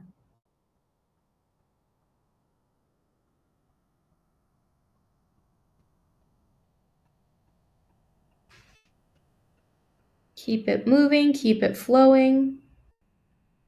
My hands are freezing right now. They're so cold. Slight curve here at the bottom. I'm going to avoid tracing over the, well, it's fine if you trace around the cast shadow shape. It looks good as well if it's traced around. But I think I'm going to leave it like that, and I'm just going to do my work with the, do my entire kind of describing of my cast shadow shape in watercolor alone. So that's the thing. When you're working on a mixed media piece, you kind of have to think about what you're going to be doing in watercolor, what you're going to be doing in pen and ink, and maybe what you're going to be doing with both in order to avoid, well, in order to create the outcome that you enjoy more, and also in order to avoid doing too much with both mediums. Because if you don't think about it, then it's very likely that you're going to continue adding and adding and adding with both mediums. And then you're going to end up with something that looks very overworked and likely not the fresh, looser, kind of easy effects that we're usually like going for when we're trying to create a line and wash piece. So always give some thought to, like, if you have 100%, how much of that 100% are you going to be doing with pen and ink, and how much are you going to be doing with watercolor? Are you going to be doing any alternative shading with the pen and ink before moving on to the watercolor? And with that, I mean like hatching, cross hatching, stippling, scribbling, and so on. I have tutorials on alternative shading techniques on my YouTube channel in case you're interested, because I love drawing with pen and ink. But if you are going to be bringing in alternative shading techniques with the pen and ink, then you don't have to go too crazy shading with watercolor. You know what I mean? Because you've already done your shading and your values with the pen and ink. So it might be a little bit too much if you go in with both. So that is it. That is all I'm going to be doing with my ink pen.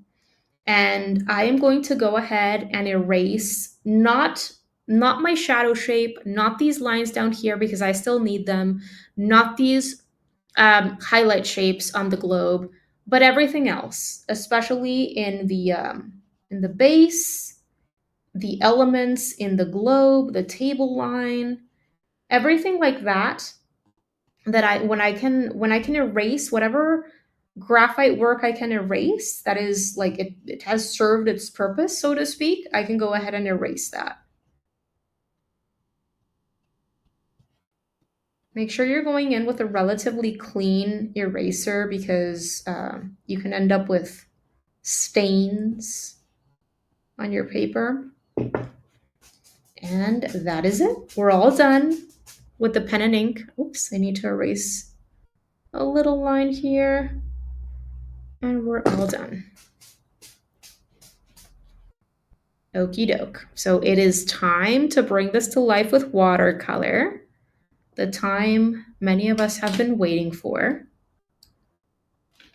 And if you've made it through to this point, I want to congratulate you because I have worked with a lot of people who, mm, they either don't want to draw because they find it too hard and they don't want to build up their drawing skills, or they move through the freehand sketching process very quickly because they want to move on to the painting. And then what happens is that they usually end up disappointed with the results because the foundation is not sound. Like they started with a foundation that they didn't like, or that doesn't really lead to the level of realism that they like. And thus the final results they're not going to like either. So if you made it to this point, really congratulations. It's not easy. And I'm just very proud of you because you're building up your skills the right way, making time to create a solid preliminary sketch, and also making time to continue improving your drawing skills, which is also very important. Let me go ahead and try to close my window here because there's a lot of light coming in through my window on the left right now, and it's creating a weird shadow. So I think that's better. I'm going to give you a couple of minutes to finish up with the pen and ink while I try to improve the light situation here in my studio.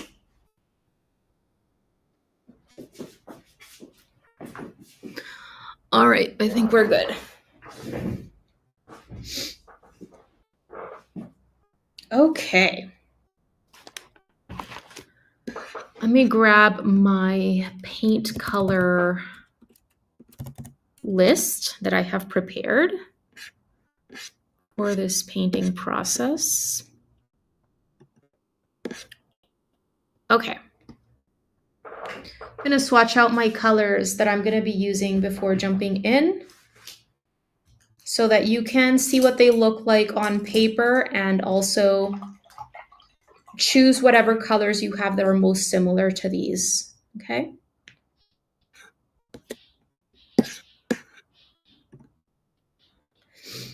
So the first color that I'm going to be using is indigo. Well, it's not the first color in terms of the order, but the first color that I'm going to be swatching out for you from the ones that I'm going to be using is indigo. Indigo is a dark, deep blue that looks like this. And we're going to be using it to paint the snow and to create the three-dimensional look in the sphere.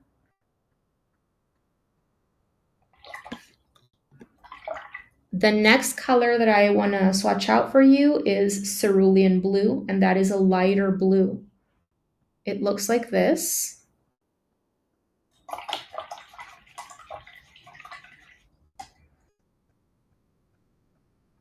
The next color that I'm going to swatch out for you is sap green, and it looks like this.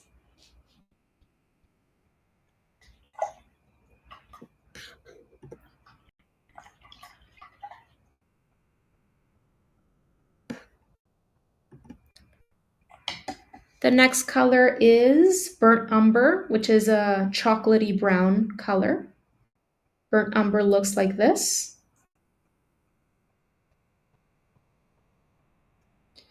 And there are two more colors that I'm going to be bringing in. Azo yellow deep, which is a warmer yellow, looks like this.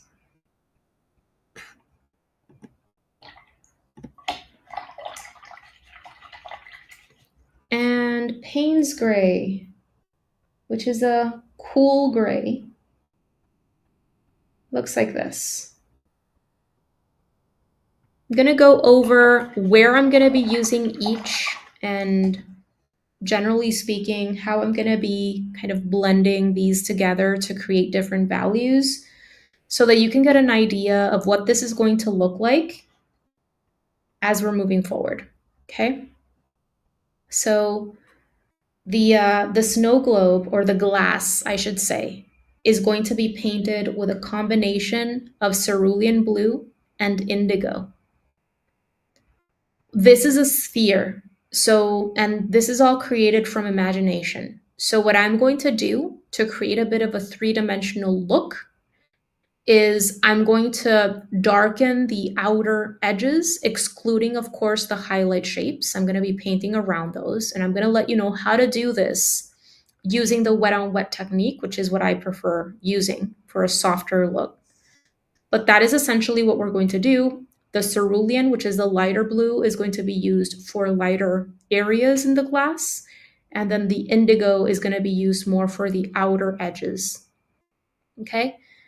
The sap green and a little bit of Payne's gray, these two are going to be used for the evergreen trees. All right? The snow is going to be painted with indigo. We're going to use the indigo to create light blue shapes to help us convey irregularity throughout the snow and shadows throughout the snow.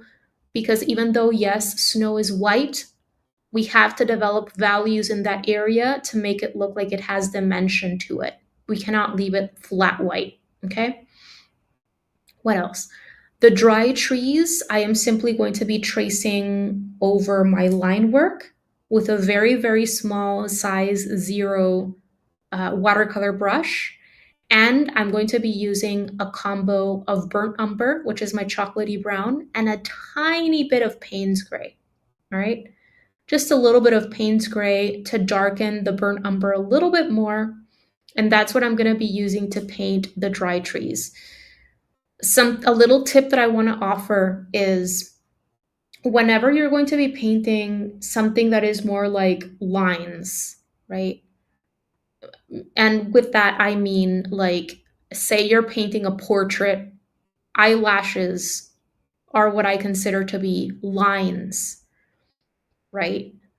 But I want to encourage you to stop seeing them as lines with one single weight or thickness, and to make sure that whenever you are going in and painting lines, which is almost done always at the end of the process, is try to create a more subtle look by creating line weight variation throughout those lines, which simply means making sure that certain sections look a little bit thicker, other sections look a little bit thinner in order to avoid an outline look, right? And B, make sure that you're not going in with color that is way too dark and stark looking, because outlines and lines are really not present in nature, right? Whenever I am describing it as a line because we're just going to be painting that with single brush strokes, right? But in reality, that is not a line, that is actually a form, right? And it's being affected by light and shadow. And what happens is that when you go in and just paint outlines and lines, you end up with very unnatural results and even flat results. Why? Because those are not present in nature. And instinctively, we go back to that thing that our brain is doing where it wants to make things very easy because, it's easier to see, it's easier to understand, but it ends up looking very cartoony. And what a lot of people do in the beginning is they paint in those lines or outlines very, very dark and stark, and it doesn't end up looking realistic, right? And so I want to encourage you to use line weight variation and to make sure that you're not going in with a color that is way too dark, because if you do, things that are lines are going to pop out a lot to the viewer. And you don't want the viewer to see this tree. You want the viewer to see this tree first, right? Right? And so be careful with those kinds of details which you consider lines or paint in with single brush strokes, all right? Now, the base is going to be painted with a combo of these two colors, the burnt umber and the azo yellow deep, because I want to create a bit of like a golden color to the base. And so by combining the warm yellow with a bit of this brown, I'm going to get a nice gold color. And all I'm going to do is add in more brown for darker areas, more yellow for lighter areas. All right. I'm going to try to use more yellow over here, which is where the light is hitting on this side, more brown over here, which is where we have the shadows. And finally, the table is going to be painted with the burnt umber. I want it to look like a wooden table, right? And I'm going to use burnt umber plus Payne's gray for the shadow shape. And the background wall, I'm going to be painting, I think, with indigo. Maybe I'll bring in a little bit of Payne's gray to darken it even more. We'll see. But I do want to create a darker color in the background because I will be adding, we're going to be playing with splattering with gouache and other like texture techniques when we're painting those larger washes. Okay. Um, all right, so that is it in terms of the colors. Now that we know where we're going to be using each, let's go ahead and get started. Okay, let's see. Oh, let me see. Let me check on your questions. James, I have Azo Yellow, but not Azo Yellow Deep. What would be closer to the deep version? Uh, do you have any other yellows? I think the Azo Yellow, it would be fine because Azo Yellow is still warmer on the warmer side. Azo Yellow watercolor. Hold on.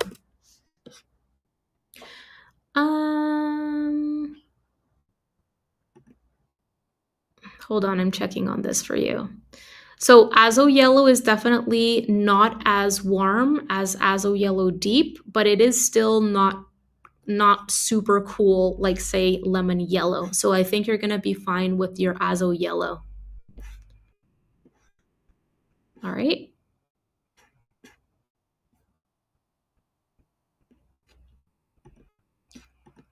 I hope I answered your question. Valerie. Happy Sunday, Valerie. Happy weekend. And thank you for popping in. All righty, cool. So let's jump in, shall we? First, we're going to be painting all of the elements in the snow globe, and then we're going to allow that to dry, and then we will be painting the glass kind of on that, over it as a second layer after that has dried, okay? We're going to be painting all of the elements wet on dry, so we're not going to be pre-wetting anything when we're painting the elements, but the glass we will be painting wet on wet. Okay, I'll explain how to do that in a bit. Let's start with the base. I think that's a good place to kind of start warming up. I'm going to use my size 8 round brush. If this is a little bit too large for you, you could use a size 6, but make sure that you're not going super small. Make sure that you're choosing your paintbrushes appropriately for the size of shape that you're painting in. Otherwise, you're going to make the process way harder for yourself. So this is burnt umber, the chocolatey brown that I'm bringing in. And I'm going to be creating 2 versions of my color that I'm going to be using for my base, okay? One of these versions is heavier on the Azo Yellow, which creates kind of a golden, beautiful color, almost like a raw sienna or a yellow ochre. And then the second version of this color is going to be heavier on the burnt umber so that it looks darker, okay? With these two colors, I'm going to be able to create a nice range of values in the base, right? So what I'm going to do is I'm going to start with my lighter color, and notice how I am bringing a little bit of water. I'm going to remove my my little image here on the upper left so that you can see how often I am dipping my brush in my container. Hold on. There we go. Okay, so now you can see my container and you can see my absorbent towel right here on my left, and how often I am dipping my brush in my container and also dabbing my brush on my absorbent towel, okay? Great. So I am watering down a little section of my puddle, right, along the edge of my first color. And what I'm going to do is I'm going to start here, painting that first color all throughout the base. And I would recommend running your paintbrush bristles over everything a few times instead of just doing it once. Because this way, things are going to stay wet and workable a little bit longer for you, and you can do a little bit more work. Now, I can use the same paint color in a more like thicker state and start developing some shadow areas right under the globe and here, and making sure that I'm leaving lighter sections on the right, which is where the light is hitting.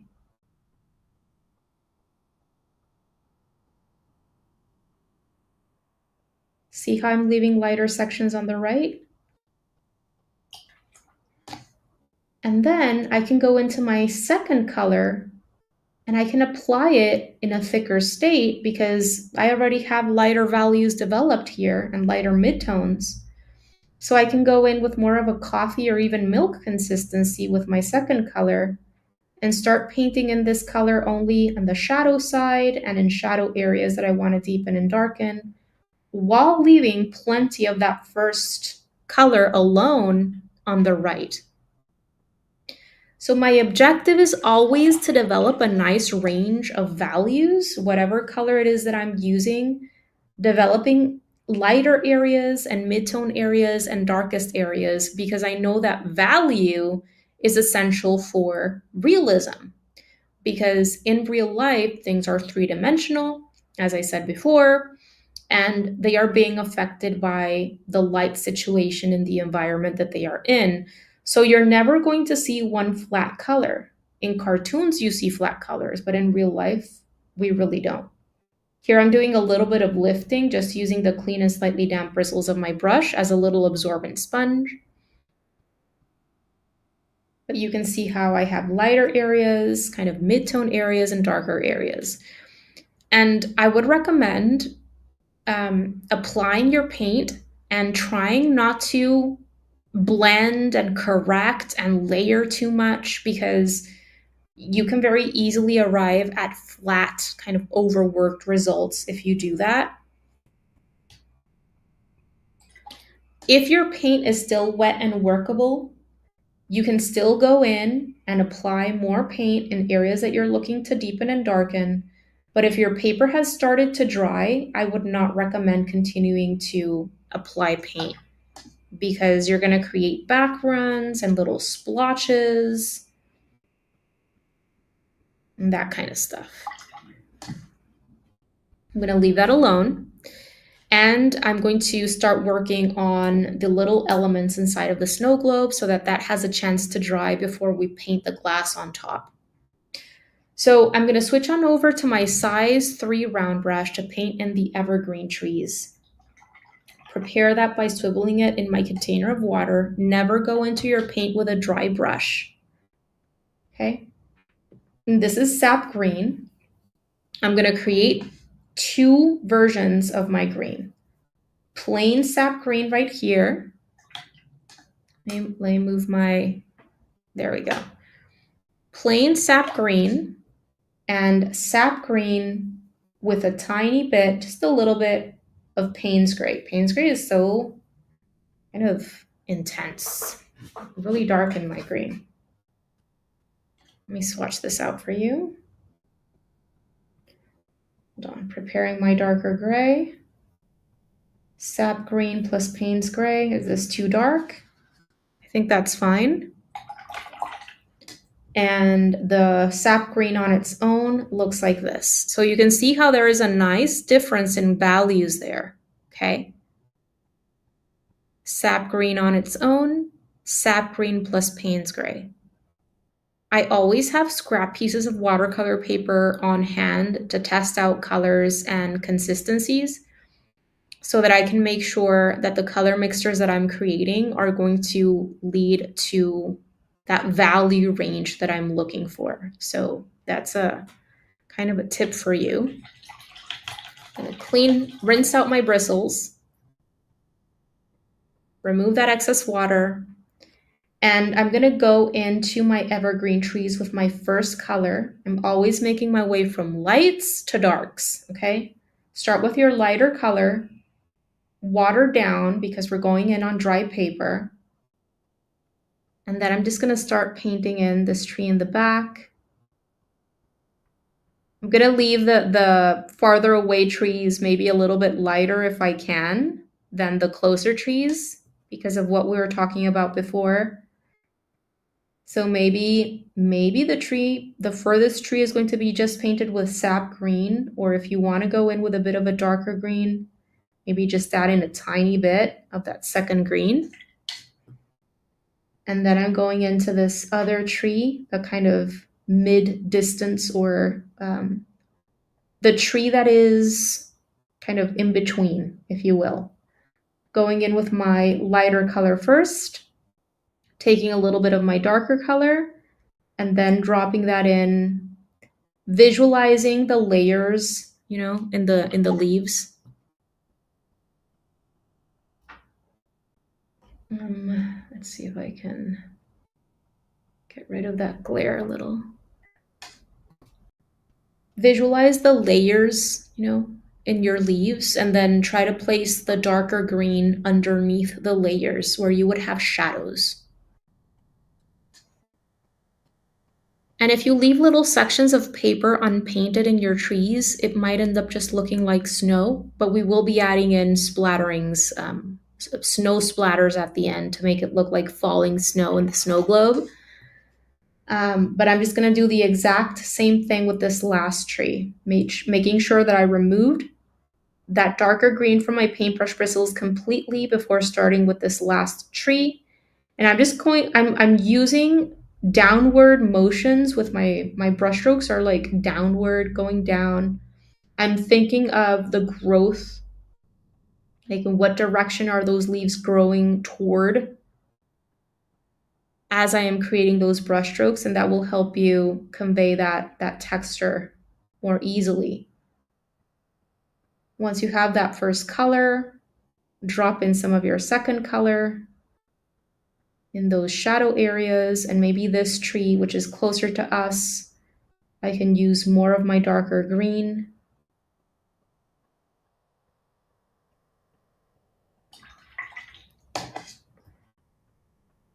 But I still want to create a nice range of values.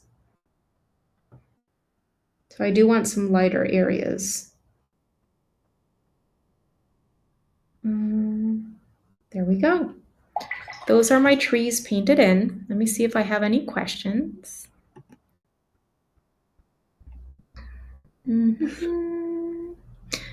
Peppermint ice cream, yum!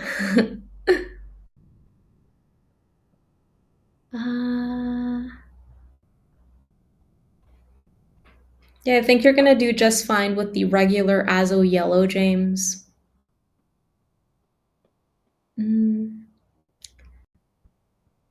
All right, awesome. So once I have my trees painted in, I can go ahead and start painting the snow. And let's see if I turn this off, will that help with no, that's too dark.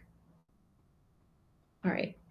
There's a bit of a glare there because the paper is still wet, but as it dries, you'll see less of a glare.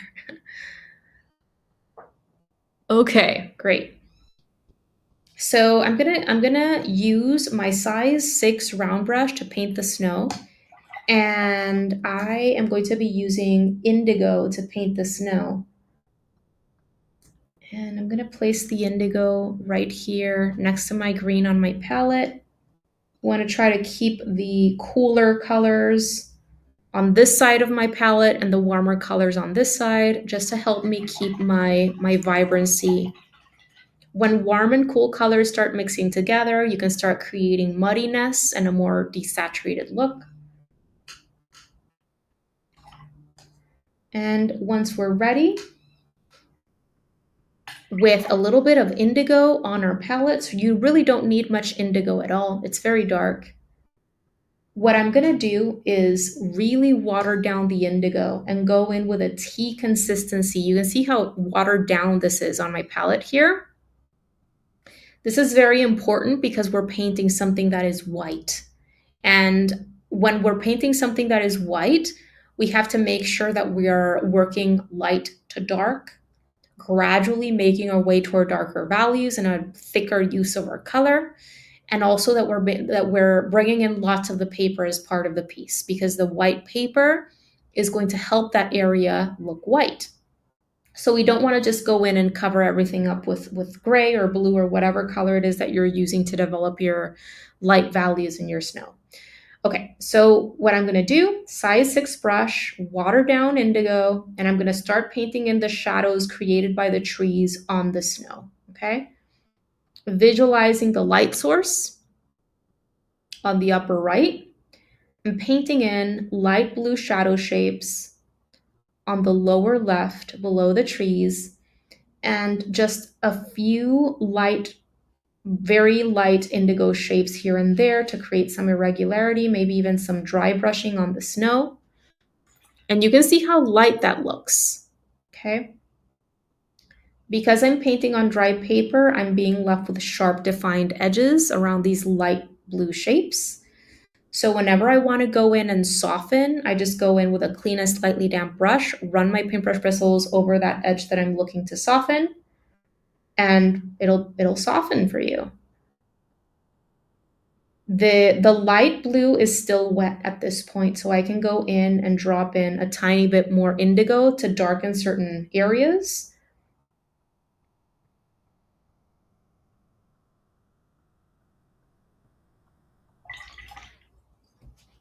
And that is it for the snow. We're all done painting the snow. You can see how I left plenty of white sections of paper unpainted. And that's the way that I would recommend working on snow. Just take it gradually from lights to darks. And if you really want to darken areas in the snow, allow that first layer to dry, and then you can go in and darken in a second layer.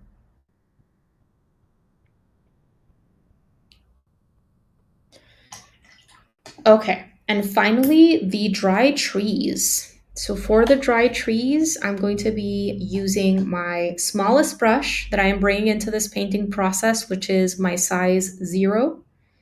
And I'm going to mix together some burnt umber with a little bit of Payne's gray. You could use neutral tint or even Jane's gray, something like that. And that is going to create a darker version of your brown. Okay. And once you're ready, you can go in with like a coffee consistency and just make sure that these lines are not too stark looking. Just kind of tracing over my ink work.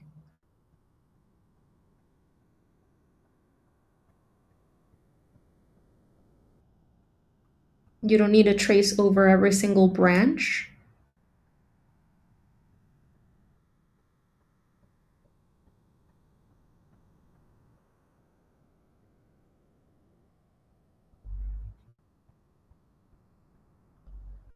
And then we're gonna paint the table.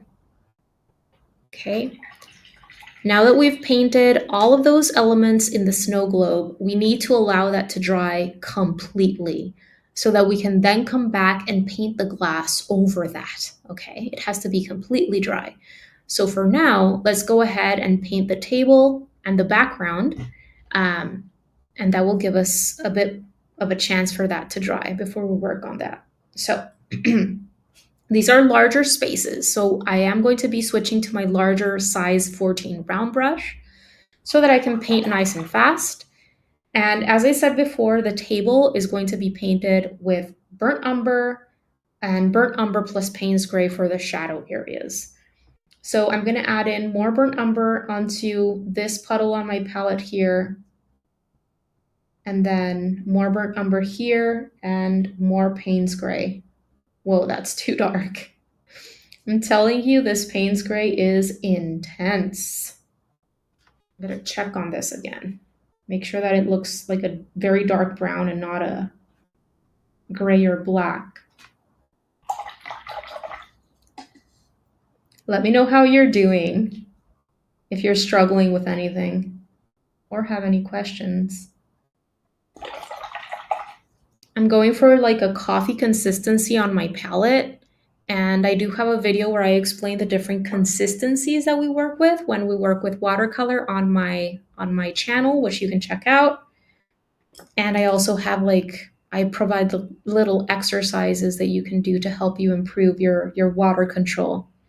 Because when we're painting with watercolor, we are constantly shifting not only the color to color ratios in our mixtures, but also the paint to water ratios in our mixtures as we're moving along, depending on the color and the value that we're trying to create. Okay? It's both. It's the color to color ratios, but also the color or paint to water ratios. And the more you paint, the more kind of intuitively you move through the process, add in more water, add in more paint, add in more of this color or this other color, so that you can arrive at the color and value that you desire. But I think having that in mind from the beginning will help you progress faster. Okay. So just like we've been doing so far, we're going to start with the lighter color, which is the plain burnt umber. And I'm going to start on this side of the table here with my coffee consistency burnt umber. I'll work on my edges in just a bit, but right now I just want to paint this area fast because I'm painting wet on dry. So I need to move fast unless I want to create a lot of texture and like splotchiness. So the moment you apply your paint on your paper, it starts to dry. And if you're painting large areas wet on dry and you move too slowly or with a consistency that is not helpful or a size of brush that is not helpful, you can very easily arrive at splotchiness, too much texture, as those edges of your shape start drying on you when you're painting, right? Okay, so I'm going to go in with a bit of a thicker burnt umber first before going in with my darker brown. So this is more of a milk consistency, I would say. And I'm going to apply this slightly darker, or it looks a lot darker. Hold on, just doing a little bit of softening here. Just so that I can create a couple of brown values before going in with my darker brown. Okay, I just want a little bit of like a tonal range, value range here on my table before moving on to my darker brown, created with just the plain burnt umber. And now I'm going to go in with my darker version that has the bit of Payne's gray in it. And it's going to look less stark because now I have at least a couple of brown values there. And I'm going to apply this in my shadow shape. Now, if you want your shadow shape to be sharp around the edges, you want those edges to be sharp, then wait for that initial layer to dry and paint the shadow shape wet on dry. You can do that too. But if you want softer edges around your shadow shape, then you can paint it right now while the paint is still wet. And you'll get those wet on wet effects. I've been painting pretty quickly because this is a large wash and I wanted to make sure to create a nice range of values before things started to dry on me. So you can see those little slivers of paper that I have left. This often happens when I'm painting larger washes because I'm trying to move faster. So once I'm done, I switch to a smaller brush and I kind of push the paint while it's still wet into those edges that were left unpainted. If the paint has already started to dry, you won't be able to. But if the paint is still wet, then you can very easily kind of push it into those slivers of paper that maybe you left unpainted, or just smooth out those edges.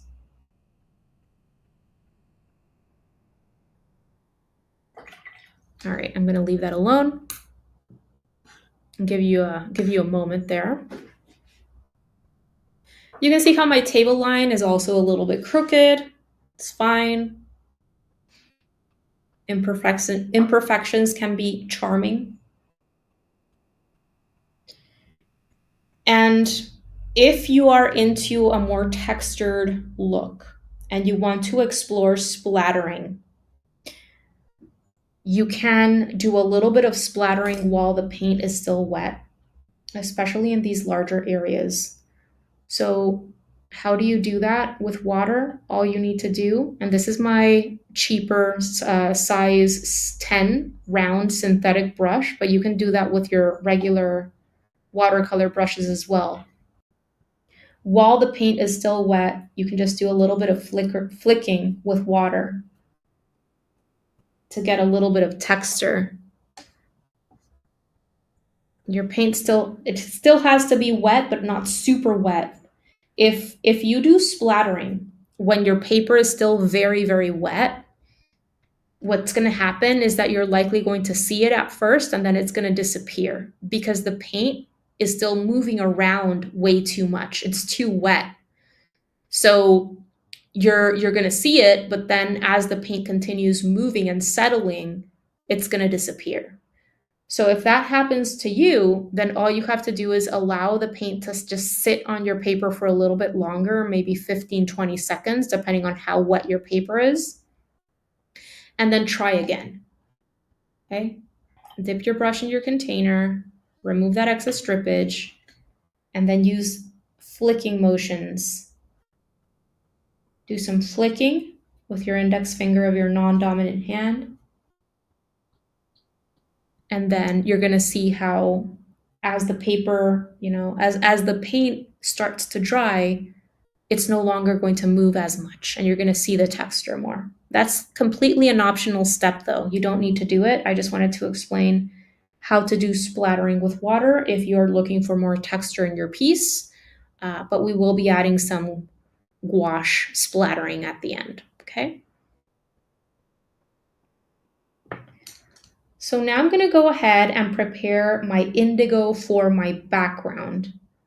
And I do need quite a bit of this. So I'm gonna clean out my green from my palette so that I can create a nice large puddle of indigo.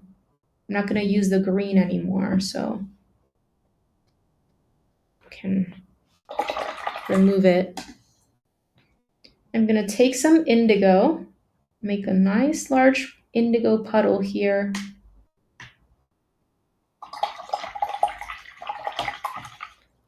I would say that this indigo puddle on my palette is more of a milk consistency. It's pretty thick. Doesn't mean that I'm going to be using it this way. I will be watering it down a bit. At least a section of my puddle.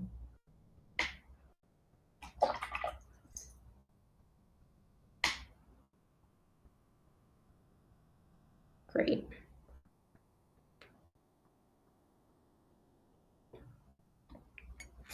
All right. So I'm going to do the same process. Of course, there are no shadows in the back wall. So I don't have to paint shadows. However, I do want a bit of I don't want my background color to be completely like a flat value. I want some darker areas and some slightly lighter areas. And if you want to do the texture with the splattering with water, that is also something that you can do after you've developed your values and you've painted your background completely, okay? Make sure that you're using a large enough brush, okay? And make sure that you're using a good consistency so that you can load up your brush well and paint that area relatively quickly. Otherwise, if you're using, say, something like even this size here, this is a size 8, I would have to reload over and over and over as I'm making my way across or downward or in whatever direction you're working toward.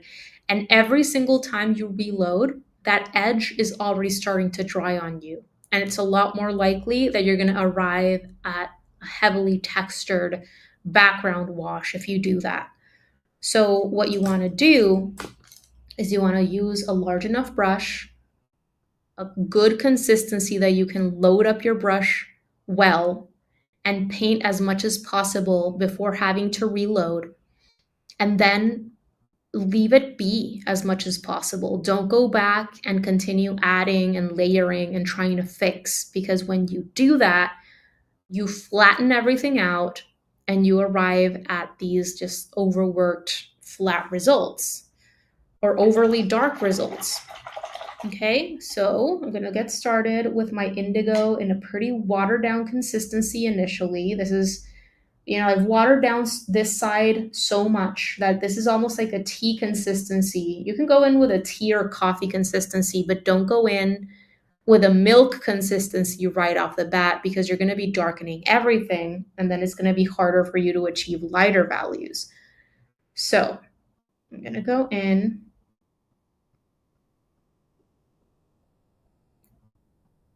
This is plain indigo, tea, maybe coffee consistency, working around the snow globe.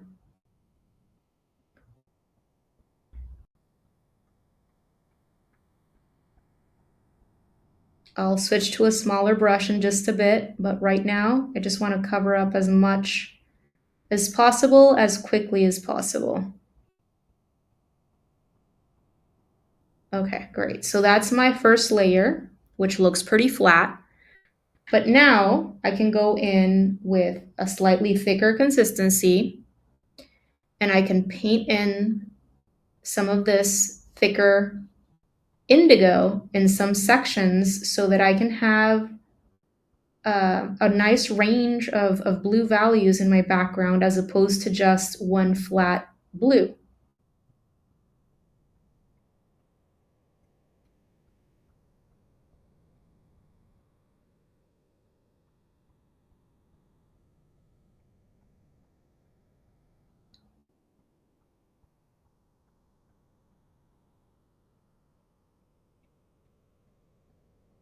Bit more indigo.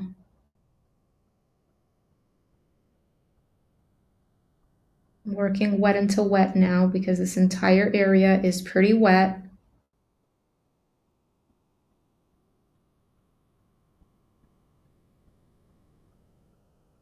I'm creating more of a variegated look to my background. Right, I think I like that. I'm doing a little bit of lifting here. I'm gonna switch to my smaller brush. And I'm just gonna clean up those edges a little bit before allowing things to settle. And then I'll do a little bit of splattering with water.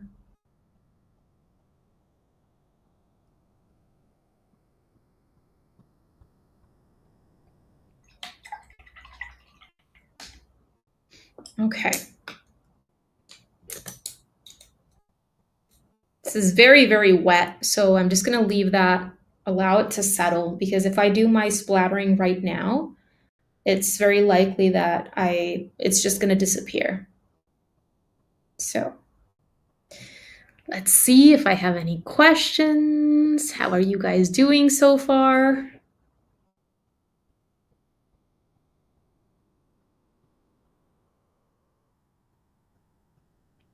Have you thought of what message you're gonna be adding at the end and the bottom? Are you going to do Merry Christmas, Happy Holidays, something else entirely?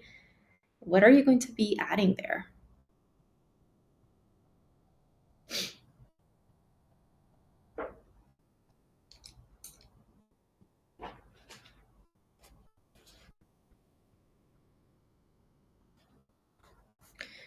Okay, back to this synthetic brush. You could also use a watercolor brush for this, for your splattering.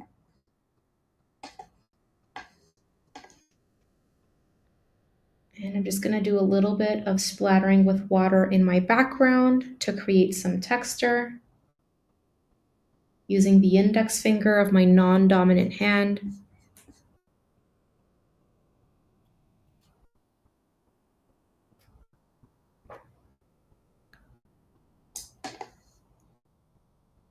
Let me see if there is better light coming in through the window. right now so you can see the texture better.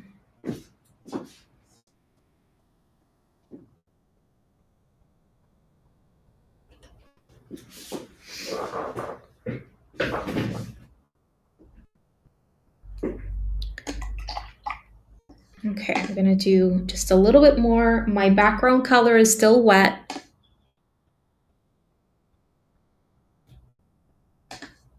So I can still go in and do some splattering.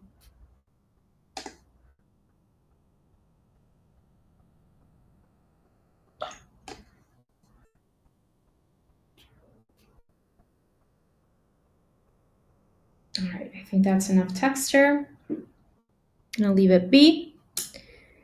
This has to dry before we work on the glass. So I'm gonna leave this alone.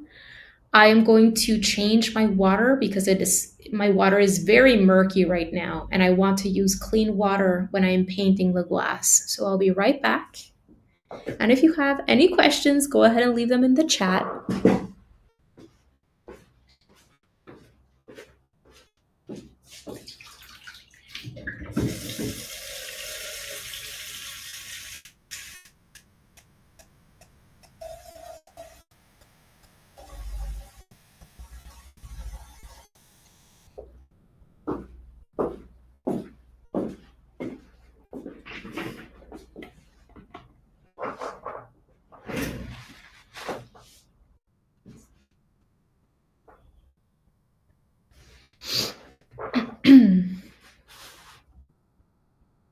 Checking on questions, having a sip of coffee.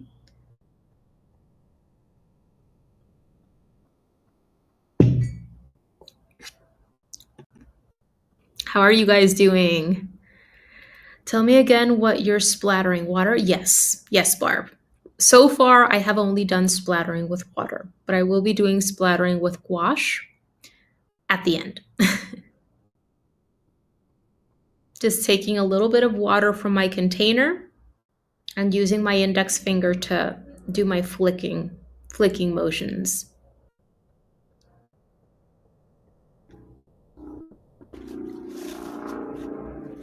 There's a really loud car going by.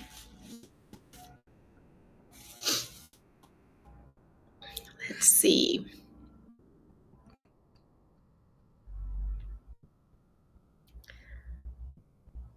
And if you don't have white gouache for the final snow splattering, which is important inside of the globe, you can also use bleed-proof white or even white acrylic paint.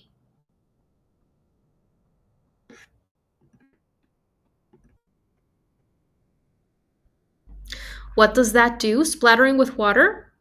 So essentially, Barb, when you splatter with water, it creates this beautiful texture because when you flick drops of water onto paint that is drying, what happens is a teeny tiny bloom. And what blooms can be created with water or with another paint color. And essentially what it is that when that water or that new paint color is placed or splattered on paint that is still drying, that is still wet, the paint kind of gets pushed out by this new drop of water. The new drop of water that gets splattered on that paint that is drying disturbs the drying paint and it pushes the drying paint out and creates this little splotch, this little bloom, where that little section becomes more white and there's more paper shining through that little bloom. And when you create a lot of that splattering, it creates this beautiful visual texture. But it's the same thing that happens when, say, let me do it right here. You can do a bloom with paint. If you've ever done blooms with paint, what you do, what two colors can I use? Let's see. Let's just say that I want to do a bloom with indigo and Payne's gray. Why not? So essentially, if I were to paint that first layer with plain indigo. Say I'm painting a shape with indigo. And I want to create a bloom. Let's do it first with water, and then I'll show you the same thing but with paint. Okay, this first layer of indigo, it's still wet, right? I just painted it. You can see that even sheen all throughout this shape. So all you need to do to create a bloom is drop in a little bit of water over that, and that is a bloom in a larger view, because I did it in a controlled way instead of doing splattering with flicking motions, right? But essentially, that same thing happens here, but in teeny tiny drops, because you do the splattering with, when you do the splattering, the drops are much tinier than when you do this with the brush in a controlled way like this. But that's still a bloom. It's just the size is larger because I'm doing it with a brush in a more controlled way, right? But that's just water, Barb, right? And let me show you now how to do this, but with paint. So that is a bloom with water, and this is a bloom with paint. And Barb, if you're on my Patreon and you are in the $6 tier, you have access to my Watercolor 101 course, where one of the classes has all of these essential techniques that include splatters. I would recommend checking that out for sure if you haven't seen it or taken the course, because you get access to it immediately when you join as a member of the $6 tier and higher. Okay, so second bloom, but now I'm going to do it with paint. Okay, so let's just say I want to create a bloom with gosh, this is a very dark color, so I'm trying to decide. Maybe some yellow ochre would be visible, or some azo yellow.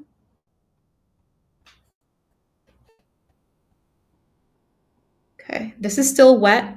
Okay, you can see that glistening look. It means it's still wet. If I drop in some yellow, I need a bit more. I want more paint so that my bloom becomes larger.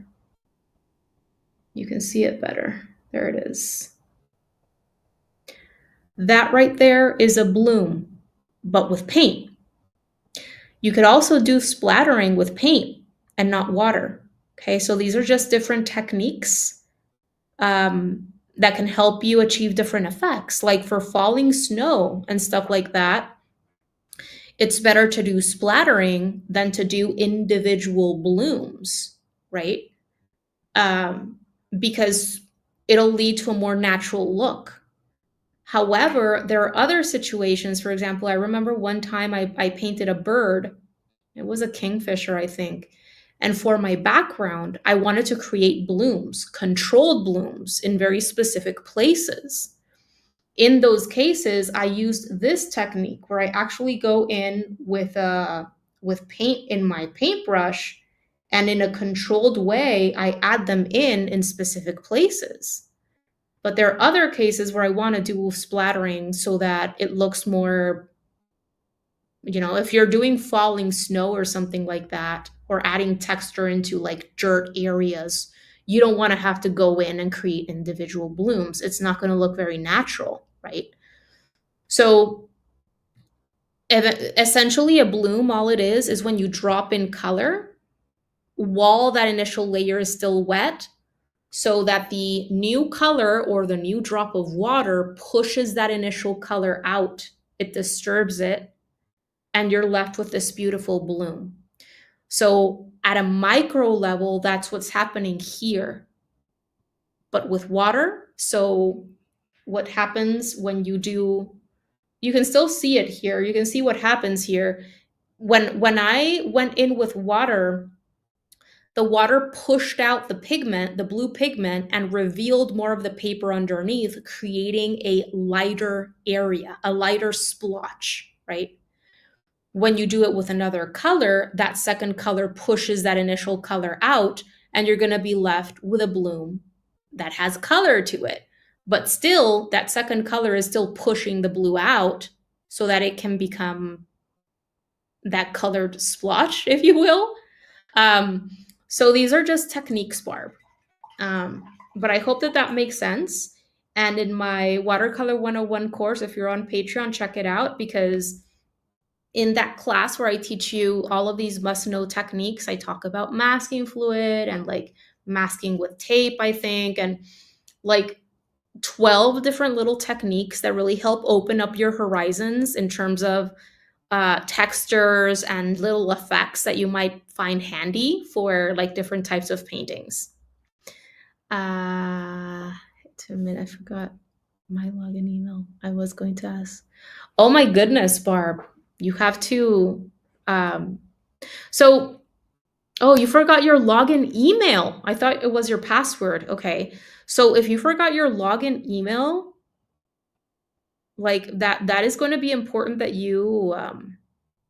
You're very welcome, and it is very important that you remember your email that you created your account with. That is super important, Barb, because I mean, you can very easily create another password if you forget your password. I've done that before, but you need your email, right? Otherwise, it's going to be hard for you to log in or even create another password, okay? But let's talk about that through email, and I'll do my best to help you out. And if I can't help you out, then the Patreon staff will. So no worries. Not sure which of the two emails. Well, do you remember your password? Because if you do, you can just check, like, like try both emails with your password, and that's the simplest way to know like what the right one is. Okay. Okay, guys. So at this point, it's my background blue is not 100% dry, but I think it is dry enough that I can paint in my glass. All right. And I have this water is not super clean anymore, but I think it's clean enough that I won't muddy up the glass section, which I want clean and translucent. So if your water in your container is murky or too dark or has a lot of indigo in it, I would recommend changing it, because we are going to be using the pre-wetting technique, and it is important that you use clean water for this technique.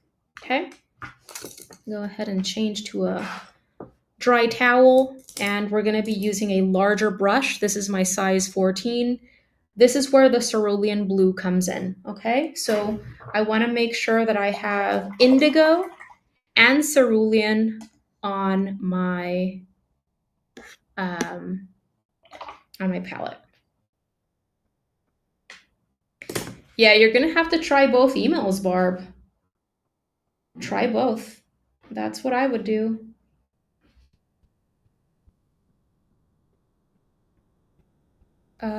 Okay, so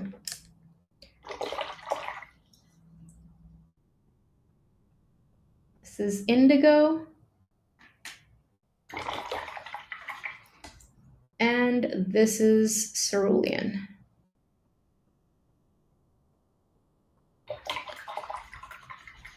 These are kind of coffee consistencies on my palette right now. I'm gonna remove that cerulean from my bristles,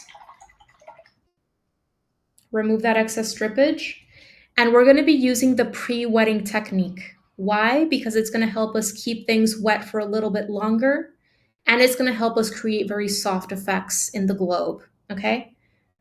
So, two things. Make sure that you're keeping the highlight shapes dry so that no paint gets into those areas. And also, two, make sure that you're not scrubbing over the paint that you've already painted, okay? Because one of the characteristics of watercolor is that it can get reactivated after it has dried, okay? So Whenever you do pre-wetting over sections of paper that you've already painted in, you want to be very, very gentle, okay? So I'm going to take a little bit of water from my container and start wetting all over this circle very gently, over my trees, over the snow, and in order to get into those very narrow sections in between the highlight shape and the edge of the snow globe, I'm going to go ahead and switch to my smaller size 3 round brush. Just paint around my highlight, wet around my highlight shapes. Okay.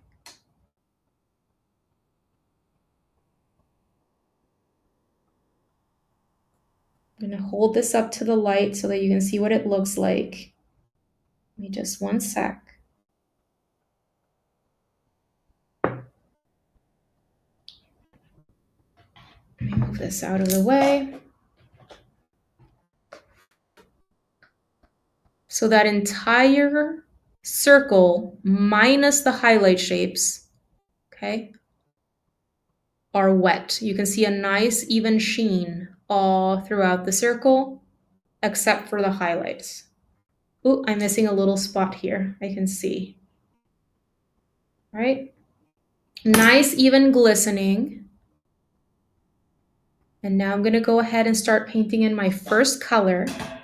And I'm going to start around the edges because at the end, I want the outer edges of this circle to appear darker. So I'm going to start around the edges, dropping in my cerulean blue along the outer edges, being very careful with those highlight shapes. And pulling in just a little bit of this cerulean into the middle of the glass, okay? I want to leave some areas with very, very light blue in them, okay? So just apply some of that cerulean around the outer edge and then just pull a little bit of that cerulean into the little picture here.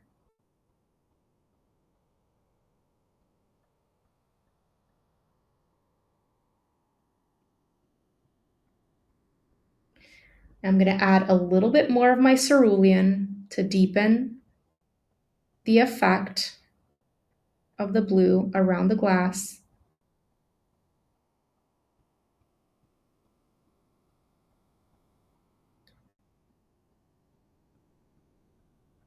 You can see how I'm being left with these soft effects. Why? Because my paper is still wet. I'm working on wet paper. I'm going to remove the cerulean from my paintbrush bristles, remove that excess water, and now I'm going in with my indigo. And I'm dropping in the indigo around the glass to darken those areas. Don't create an outline.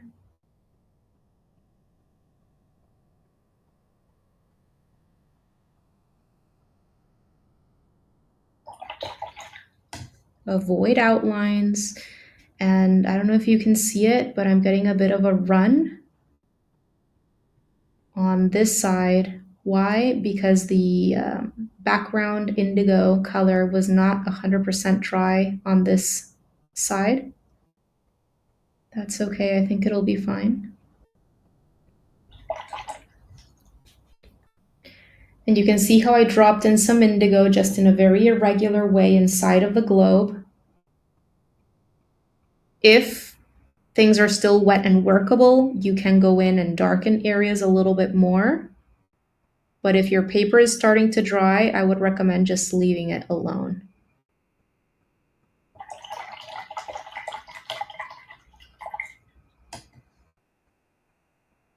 I do want to darken it enough so that when I do my splattering with gouache, you will see the splattering, Because if things are way too light and you do splattering with white paint, you're not really going to see the splattering so much, are you?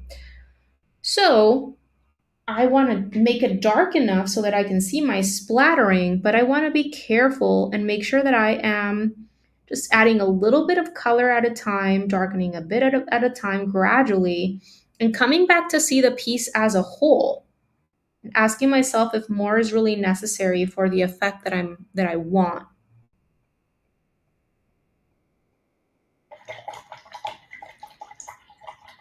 Now, this is 100% optional. You don't have to do this, but I think I want to add in a tiny bit of Azo Yellow Deep in the globe while it's still wet for some color variation in the globe. I think it'll be nice, a nice way to integrate the piece.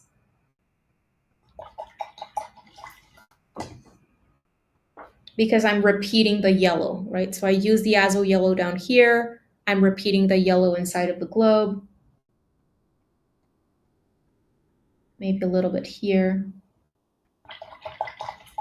All right, I'm all done. If I continue adding more paint, I'm going to darken everything too much.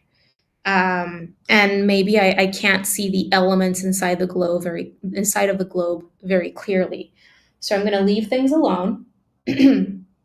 And I need to allow all of that to dry before doing my final splattering.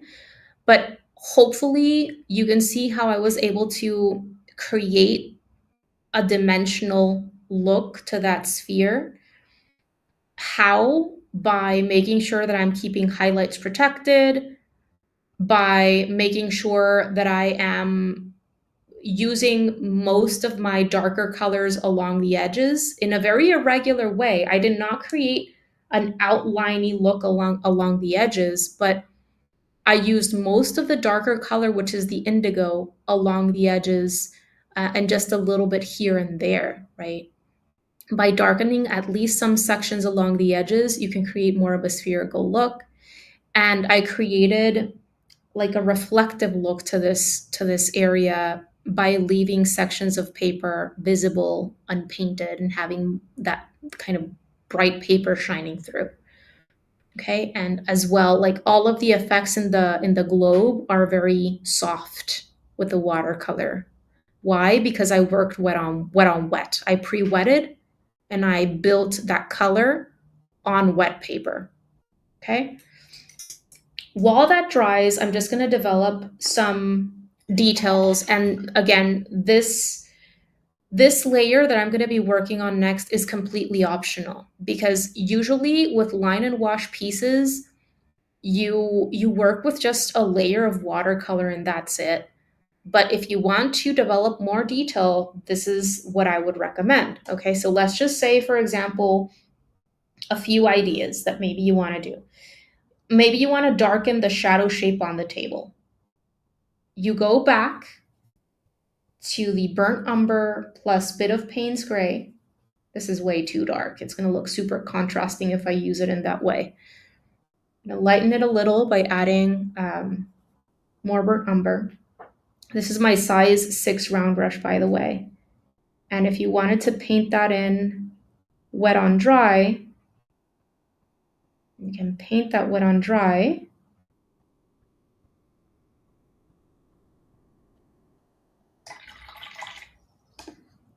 That looks super dark, but it's going to lighten as it dries. If you want to soften the edge, just go in with a clean and slightly damp brush.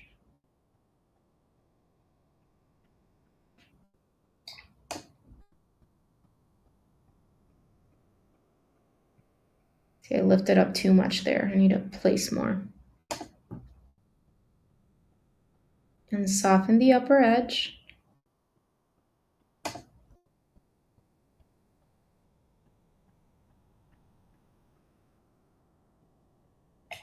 And there you go. And then if you want to add in more details, where's my size 3? Here it is. Say you want to darken, hold on, I want a brown. This is burnt umber plus a little bit of Azo Yellow. Say you want to create more detail in the base. Maybe you want to darken some little shapes a little bit more. You can do that with the darker color that you used in that area and just go in and paint your shadow shapes on dry paper.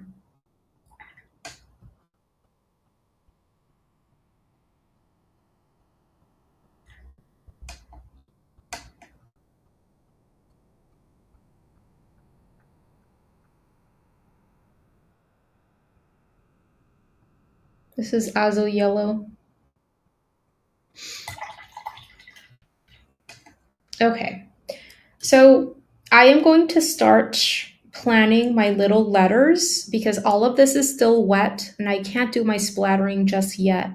So I'm going to do my handwritten lettering and then I'll finish up with the splattering with whitewash. Let me know if you have any any questions, sorry. Let me know if you have any questions that you would like answered. And in the meantime, I'm going to grab my pencils. HB, 2B, oops. So I'm going to do Happy Holidays for this one. And I kind of explained my process for lettering before. I am not very good at handwritten lettering, so I have to take my time with this process. And if I'm not careful, my words end up being very like crooked or off center. And right now, I want a centered look to these letters or words. And so I'm gonna do Happy Holidays. And what I do is if I want happy here at the top and then holidays at the bottom and I want them to appear centered, what I do is I count the letters. So happy has 5 letters. And holidays has 1, 2, 3, 4, 5, 6, 7, 8 letters. Yes.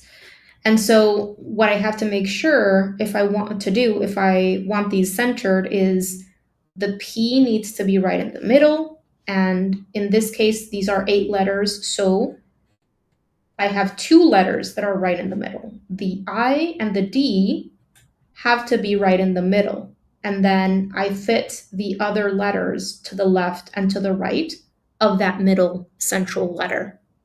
Okay? And what I do is I just draw very simple letters in pencil, and then I switch to my pen and I just draw the letter around that, if that makes sense. However, if you have beautiful handwriting, because many people do, I am not fortunate in that area, and you just want to like go in and write your letters, then by all means, you can totally do that. I need a little bit of help. So be careful not to draw on paper that is wet because I painted my cast shadow. This area here is still wet, but this section here I think should be fine. So if this is the middle right here and I just want to do capital letters, very basic capital letters, you're probably not going to be able to see this because I'm sketching these in very, very lightly so as to not to damage my paper. But I'm just writing these letters. Holidays. Okay. And then the S goes over here. And then D-A. Okay, so I'm on I need the L. And then I need the O. And then I need the H. Holidays. Okay, and then here, my P would be right in the middle. And I would have another P and then the Y. And then over here I have an A and an H. Okay, so I can see that myself. And then what I would do once everything is dry is I switch to my ink pen and I just build a little box, if you will, around it. So Say this is my L.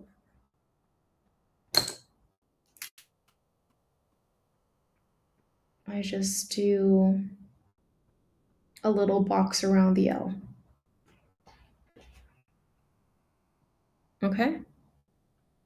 I really struggle with A's. So say, and I'm just going to do regular chunky capital letters. Okay. I'm going to do the box around the A.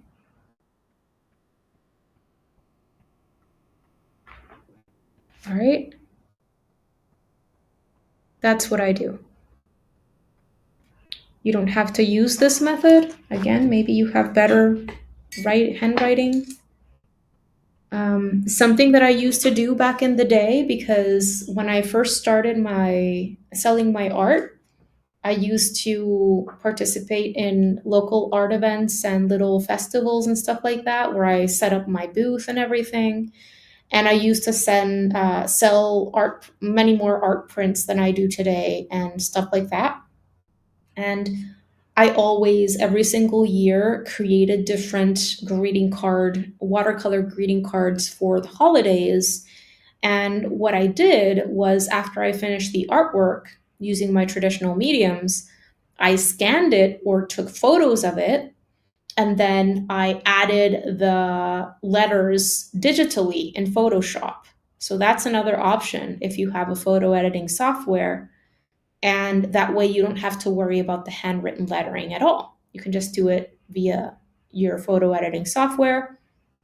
And then what I used to do was I just prepared my files in the exact size that I wanted my prints to be. And I took them to the printer with paper that I myself took. Here in Mexico, at least where I live in Monterrey, there are different paper shops that you can go to. They specialize in producing different types of papers. And what's cool is that you yourself can find paper that looks like watercolor paper, or that has little fibers in it, or at least looks different. And then, as long as the print shop agrees to get your artwork printed, agrees to print on that paper that you take to them, you can, because sometimes they do have like requirements. So the paper cannot be thicker than so and so amount. It cannot be thicker than this amount or whatever. Like, each print shop is going to tell you it cannot be thicker than this, and maybe they have certain requirements. But within that, you can find paper that you enjoy, that you think is going to make your artwork look better and your cards look better, and then you can just have them print on that paper. That's what I used to do. Okay, so now I'm going to focus so that these letters are actually end up looking nice. Hold on. If you have any questions, let me know.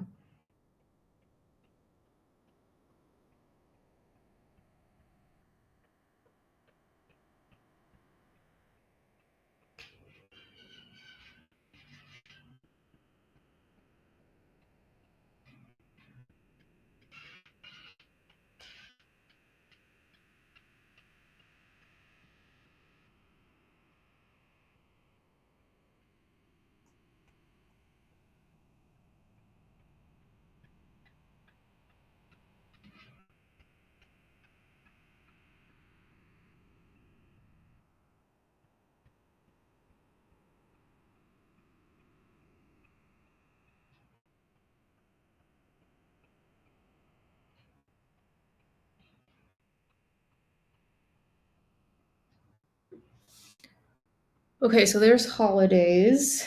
Is it dry enough? I think so.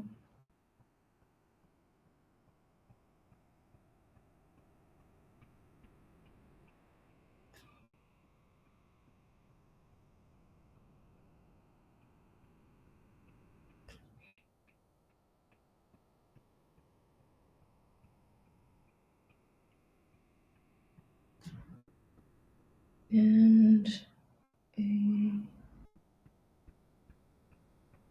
my A's to be the same. Sometimes I make them differently.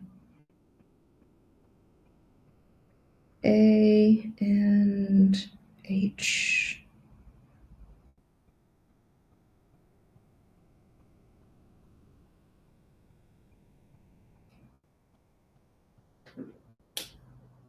And sometimes I fill them in with ink, other times I don't, and other times I fill in some of them with ink. So that is completely up to you.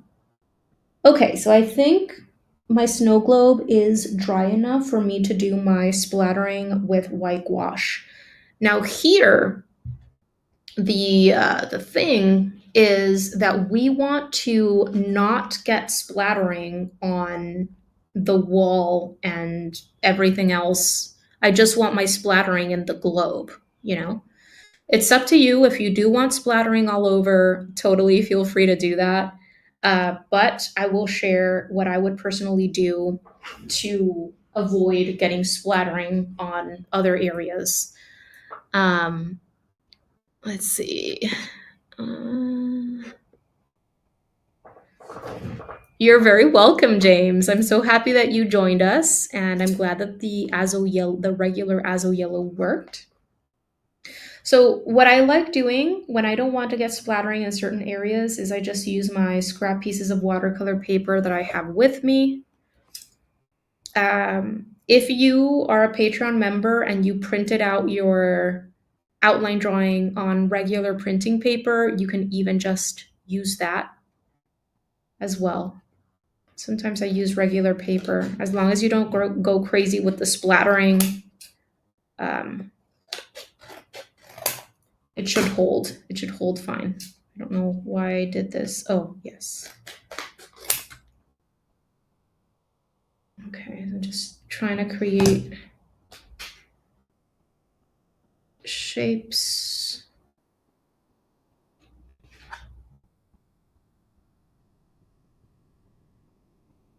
And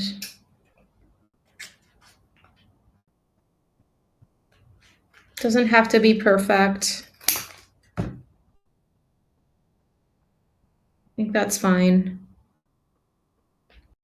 Okay, so this is permanent white gouache from Winsor & Newton. If you've ever used gouache, you'll know that it is pretty thick straight out of the tube. So you will have to add in a couple of drops of water. Don't go crazy with the water though, because if you water it down too much, it's going to end up looking very transparent and you may not even see it once it's dry.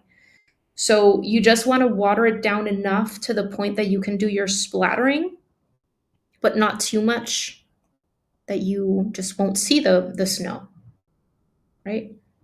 So I've just added a little bit of white gouache right there. And I'm back to my synthetic brush.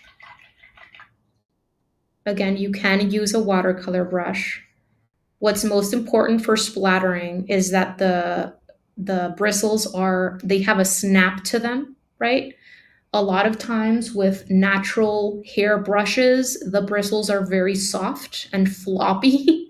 So if you try to do splattering with those, it just won't work because they don't have the snap to them required for the splattering. So whether you use a synthetic watercolor brush or a multimedia brush, acrylic brush, whatever it is, it should work just fine. And if you have any doubts, you can always feel free to do just a practice little splattering on a scrap piece of watercolor paper to see if the paintbrush is appropriate and the consistency of your gouache is what you need it to be. So I just added in a couple of drops of water, and I'm really mixing it in. And you can see how much gouache is in my brush. Okay. And all I'm going to do is do splattering once again, this time with paint, and just a little bit at a time. So this brush is not really cooperating very much. I think I'm going to have to use another one. And just do a little bit at a time. No, it's fine. I think it's more so the consistency of my paint that was not optimal.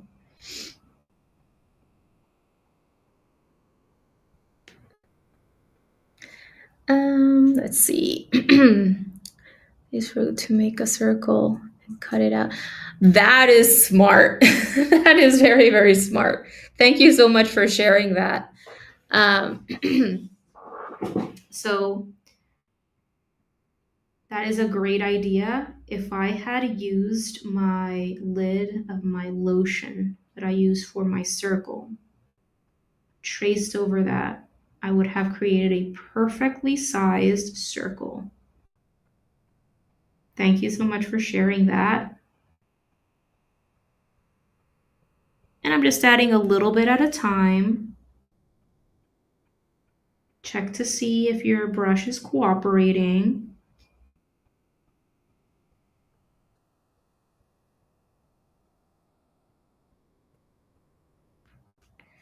More.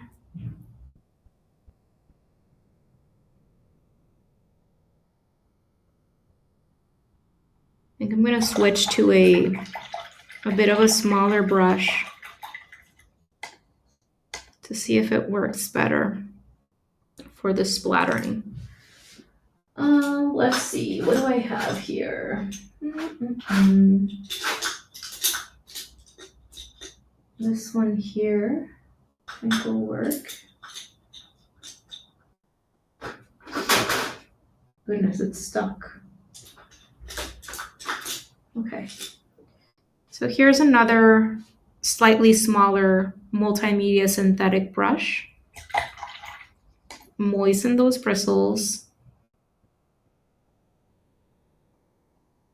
And let's see if this is enough gouache or if I need to add more. I think it's enough. Yeah, this brush works a lot better. Okay, I want to see what this looks like because I don't want to go overboard and cover up all of my trees and things. Let's see if this is enough. I think it is. What do you think?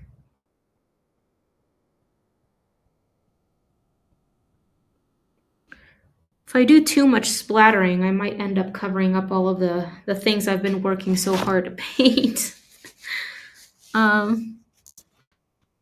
But it all depends. It depends on how your value development went and your blooms that you created, if you created any with your yellow. It all depends on your watercolor work that you have under the gouache, right? Because if it looks different from mine, maybe you might benefit from a little bit more gouache splattering or a little bit less. It all depends. I think it's enough, in my opinion. I need to rinse out these bristles, especially the ones that I used with the gouache.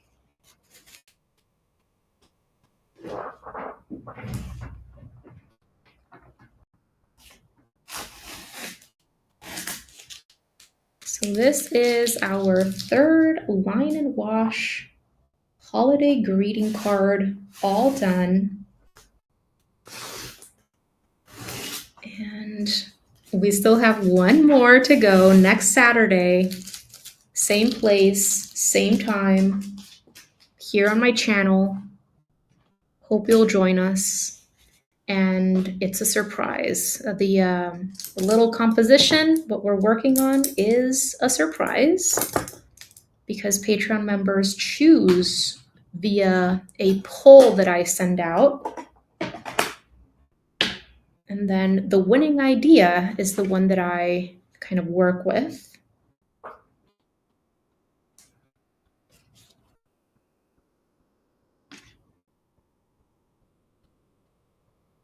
Trying to erase my pencil lines here. Of course, if you've already painted over pencil lines, you're not really going to be able to erase them. But since I drew my pencil lines for my letters over the paint that was already dry, I was able to erase at least a little bit of that.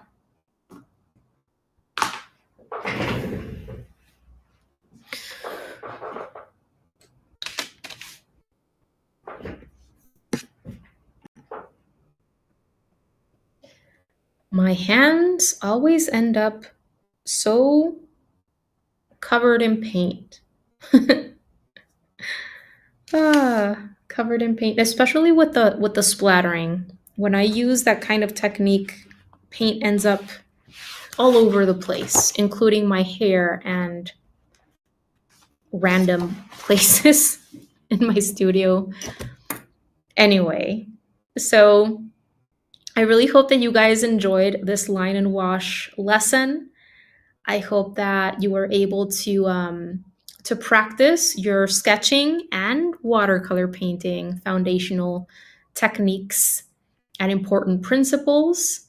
And I really hope that I was able to provide uh, not only a fun time this morning or this afternoon, whatever time of the day it is for you, but also some foundations that you can build on as you continue moving on in your journey, which is always, it's very important for me as an instructor to actually give you the tools that you need to create a solid foundation to jump off from, and tools that you can take with you that you can actually use for future pieces. um, Anyway, so I'm gonna just stick around for like five more minutes to see if anyone has any final questions. And I really do hope that you enjoyed this one and that you're able to make it next week to our last one. I can't believe how quickly time flies by.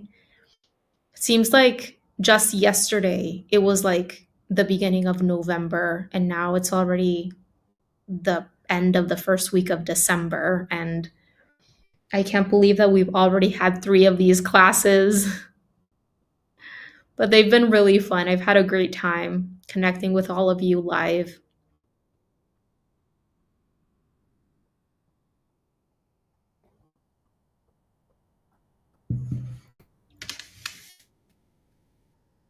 I'm really looking forward to 2026 as well. I have so many plans on content that I want to create, new resources that I want to create for Patreon, courses that I want to make available on Skillshare and on Gumroad as well. Um, and yeah, I'm just excited to get those started and get those out there.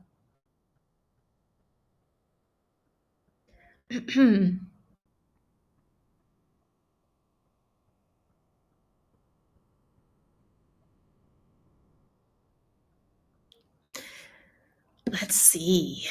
Okay. My hands are freezing.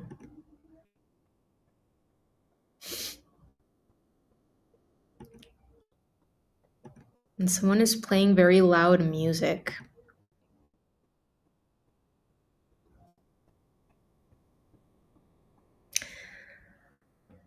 All right, everyone. So I seem to have no last questions.